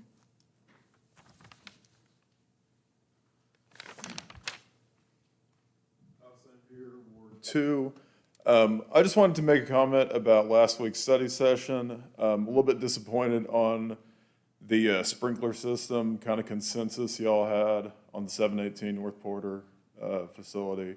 I understand that it's a big investment in an old building, and you guys want to put that money towards a permanent shelter. However, the only permanent shelter plan that I am aware of is years out. However, I might not be, correct in that. So if you guys want to send me any information on a permanent shelter plan, you guys all have my email. I've emailed all y'all. Please do. I think we desperately need a permanent shelter, so I think that should be a high priority. Thank you. Satara Richner Addo.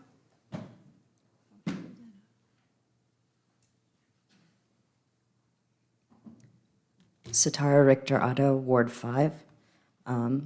Thank you to the council for continuing to address the Oakhurst situation. It demonstrates that there's a need for delineated protection of the common good. One complaint from one individual threw a resource into threat. This is unfortunately too common. People with no right to block the execution of the most reasonable solutions at our disposal manage to block them all the time. Here's the reality of a rational Norman. Once 718 is in operation, it will slowly become a non-issue, even taken for granted. In exchange for weathering the short-lived opinions of a few individuals, Norman creates a citywide solution.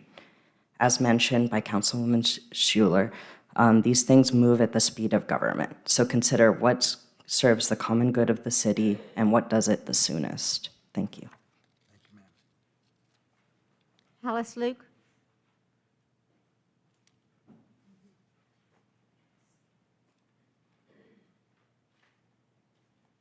Alice Luke, Ward 4. In memory of my Coast Guard brother, Army veteran grandfather, Uncle Colonel Garrett Hill, and my Army father, J.L. Stevenson, who with my mother is at Arlington National Cemetery, all of whom would be exceedingly hurt. And in honor of my husband, Bronze Star Special Forces medic veteran, who is hurt because our Ward 4 council person does not stand during the Alice, Pledge you of have to talk Allegiance. to us all at the same time. I am. No, I mean it But you're to taking everyone. one person and you're putting them out. I know you disagree with that, but No, I was going to say that the Pledge of Allegiance of itself gives you the liberty to stand, gives a person a liberty to stand, to not stand, but that would be more the reason to stand. So, and since we are Ward 4, it deeply hurts us. And so I just wanted to say, I wish Helen Hunt that you would stand. Thank you. Is that okay? If it's that's not, okay. my You apologies. got it. I just didn't want you attacking her. Thank you, ma'am. Or anybody. Hannah Anderson.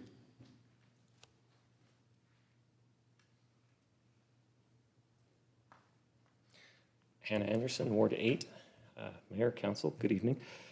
I've had the privilege of talking with some of you, others of you I think I've only just crossed paths with. I'm a homeowner in Ward 8. I like my house. I had the fortune of buying a house when Norman had a pretty strong inventory, so I was able to choose my house and my neighborhood. I like my neighborhood. It's a nice, quiet place with a lot of young families and retirees. But let me tell you something that scares me about my neighborhood.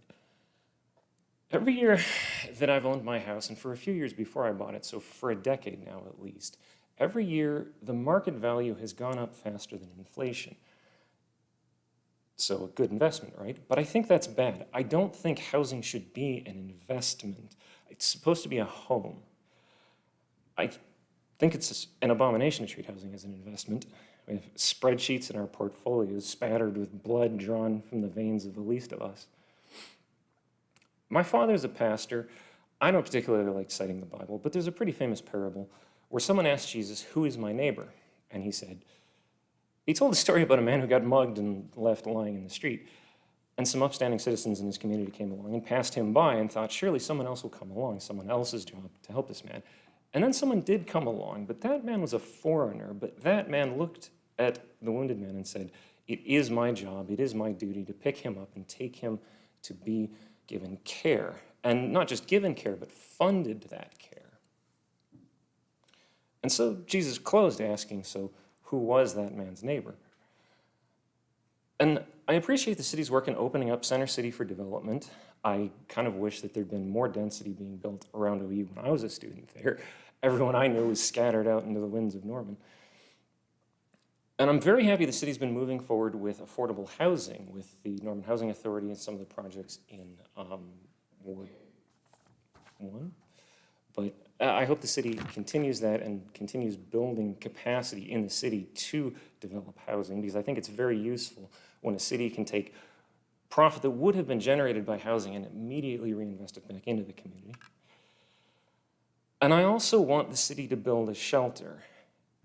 If you think Gray Street is the best location, build out a shelter there. If you think Porter Avenue is the best location, build out a shelter there.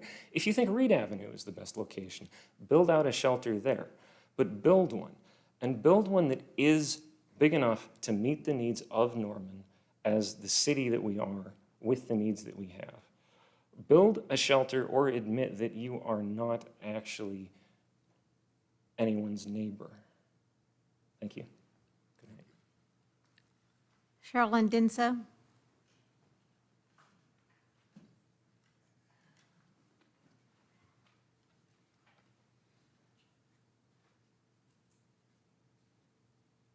Cheryl Ann Denso, Ward 4 and 6. Greetings, Mayor, members of the City Council, and guests. Please investigate alternatives to simply warehousing our unhoused population. Please utilize other community resources and partnerships versus simply putting current and future citizen tax dollars to a problem much bigger than the city of Norman can handle on its own.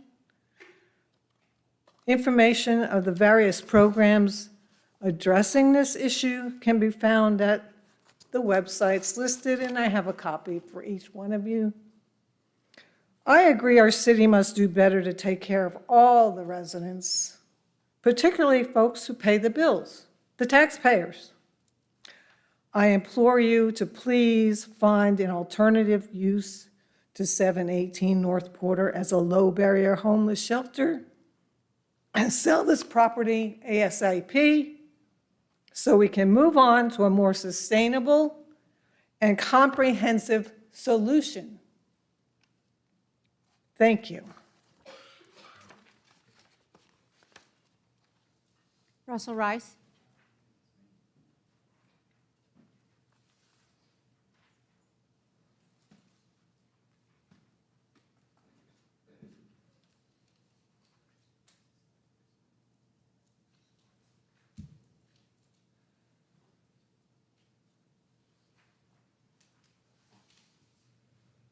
If you just email that to Brenda in the future, she'll get it out to everyone. Yeah.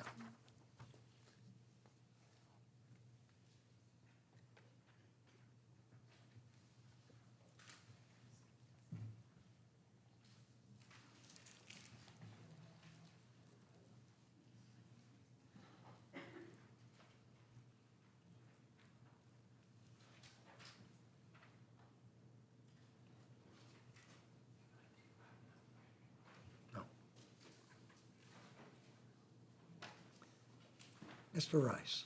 Thank Hello. you for your patience. Russell Rice, Ward 2. The good thing about Norman is it takes care of its citizens. Whether they have a lot of money or whether they have no money, Norman has traditionally taken care of most of its citizens. So I know that whether or not it's at 718 Reporter or 109 West Gray, Norman will continue to take care of the homeless. Norman will also continue to upgrade the services at either location, whichever it may be. So it's not if we're going to have a homeless shelter, it's where is the homeless shelter going to be? That is the question in mind. So I really don't give a where it's at. We just need one for more than 40 people. We need one with animals, for animals. So y'all figure it out, because there are people suffering in this town. Thank you, and have a great day. Also, thanks for the pantry. Figure it out, too. John High.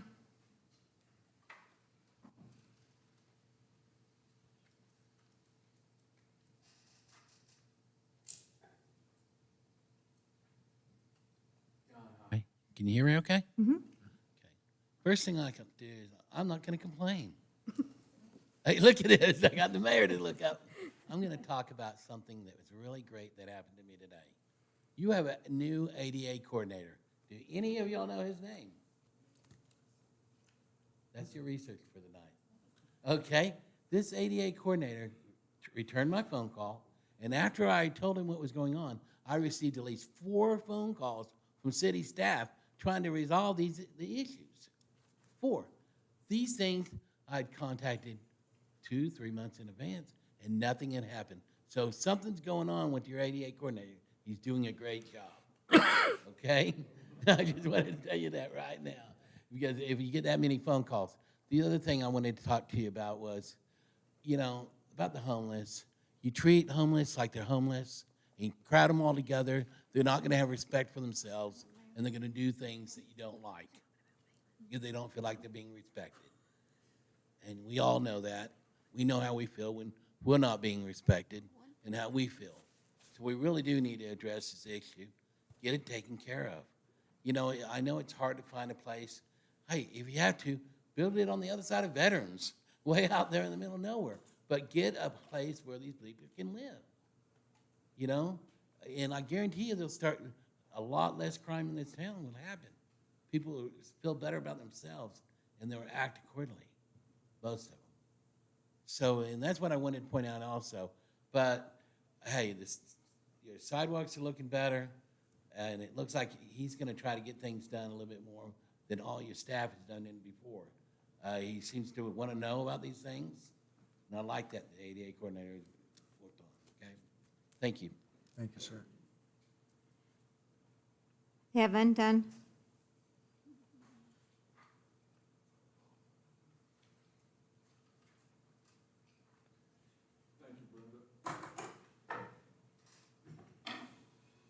Evan Dunn, Ward 7.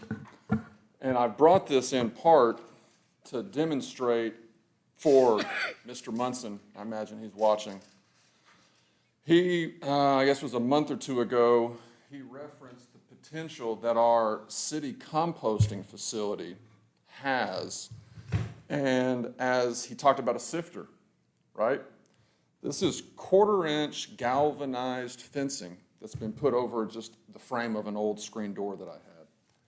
And what I do is I just shovel the city compost onto it, shake it down, and it sifts it. Gives you the wood chips and the bioavailable particulate matter. And I think that we could scale this up.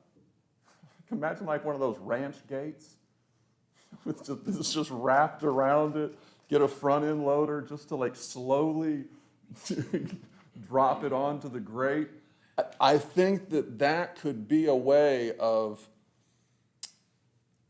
giving the citizens of Norman greater value, and in both ways. You have, the topical wood chips, and then you have that which the plants suck up.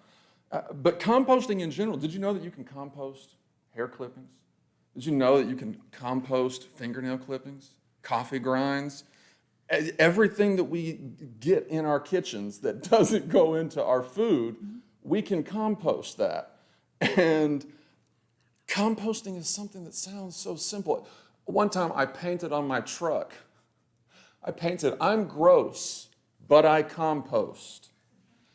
And I drove around for, a couple months with that on there until the rain came and washed it off. But taking action to do what we can do to become even just more precise, even if it's just 1% more efficient, has a psychological impact. John mentioned how when you treat the homeless like homeless and you pack them in like rats or like, whatever, mammal or rodent lives in confined spaces, there's a psychological corrosion. There's a loss of esteem for yourself, a loss of esteem for others.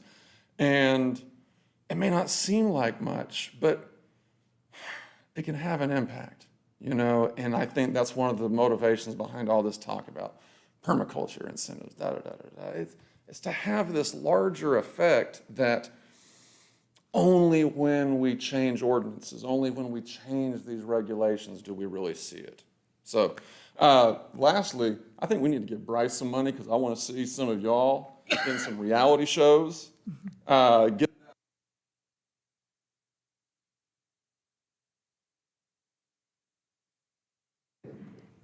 Thank you, sir. Chelsea Gravel.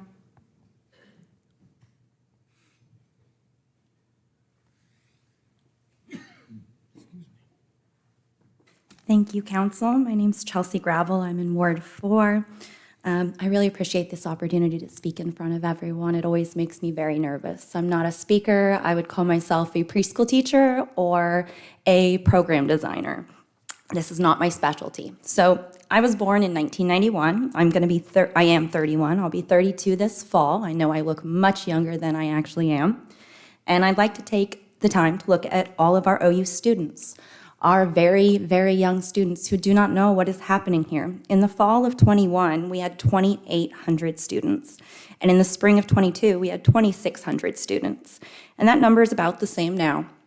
But I want to talk about our arrest records and our city police daily incident reports. And the first thing I'd like to talk about is that Sunday, my mom had to call the police because an individual was urinating in public on our main street, exposing himself to children that were enjoying their last day out of school.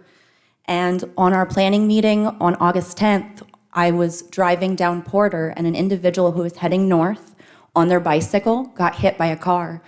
And they had to be taken to the hospital, and they were pronounced dead on arrival. So I would like to talk about the arrest summary. On August 1st, there was 2 homeless and 1 unknown. On August 2nd, there was 3 homeless. On August 3rd, there was 7 homeless. On August 4th, 3 homeless. On August 5th, 10 homeless. On August 7th, 10 homeless. On August 15th, or 9th, there was 5 homeless. On August 10th, 7 homeless. On August 11th, 3 homeless. The 14th, 15 homeless. On the 15th, 5. On the 16th, 3. On the 17th, 5. And on the 18th, 5. Sorry for that. I've also looked up the reports focusing around North Porter Avenue, just north of Robinson, all the way to the businesses that end on Alameda. And I've also looked up 109, 102 West Gray area. And we have large numbers. Let's start with Porter. From the 1st to the 20th, that's 14, 21, 15, 29, 33, 11, 23, 14, 18, 23, 27, 8, 12, 22, 16, 22, 41, 21, 13, and 20 incidents called in. And on our gray area, which includes this building right here, we had 8, 3, 5, 4, 3, 1, 7, 5, 3, 5, 9, 5, 3, 6, 3, 3, 10, 6, 4, and 5. This is affecting us quite greatly, these numbers.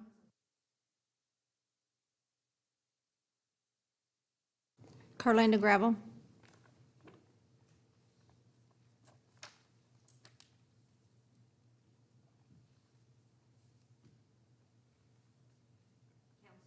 Mayor, Carlinda Gravel, Ward 4. I'd like to spend a little bit of time today talking with you about some quotes in our newspapers, OU Daily, Channel 9, some different resources that have been reporting things in our community for quite some time now. July 11th, 2022, Studley said the city needs to push for mental health services, drug rehabilitation, and life coaching for the unhoused population. News 9, December 23rd, 2020, Michelle Evans said objections to seeking shelter. Those reasons could be anything from past trauma at shelters to fear over their things being taken at shelters. Norman Transcript, December 20, 2022, Studley said, Brandy Studley said many unsheltered people are registered sex offenders. Those were her words. Studley said, where will they hide in town to stay hidden? How many feet from school or park? Local Today, Oklahoma News, December 20th, 2022, Studley argued that many of the people living at the camp on I-35 in Lindsay are registered sex offenders or violent offenders. Norman Transcript, April 26, 23, according to a report called a Point-in-Time Survey, the total number of homeless people is 213, up from 197 in 22, and from 106 in 21, but down from 266 in 2020 and 347 in 2019. This is actually not an accurate number. Heidi Smith pointed out that member agencies, that a variety of factors due to COVID, pandemic, and other reasons, they were not able to get an accurate point-in-time count. When asked what she believed was the most accurate, she believed that the 347 from 2019 was the most accurate. According to Jared Shadid, this is a difficult population to count accurately. That's why the result from one year to the next may not tell you much. A point-in-time count for 2022 in Oklahoma City was 1339. Over 14,000 people utilized the resources. In Oklahoma City, the point-in-time count for January 23, over 20,000 people utilized the resources in 2022. Do we have those numbers? I believe someone had said in one of the articles that we were supposed to get those numbers to find out how many people were actually utilizing the resources here in Norman, so we could better understand what our population is here in Norman. I, for one, would like to see those numbers when and if they become available. So I would like to propose that we find a way to get some more accurate numbers. We have a lot of technology today that we could do that. I'd be happy to meet with each of you individually. You give me the time and I'll make it happen. I'd like to talk about maybe some solutions, because the way we're doing things now, when we were asked, why are things happening now? Why are they suddenly happening now? A quote from April Dozier, and Belinda? Thank you, ma'am. All right. Thank you all for joining us. We are adjourned.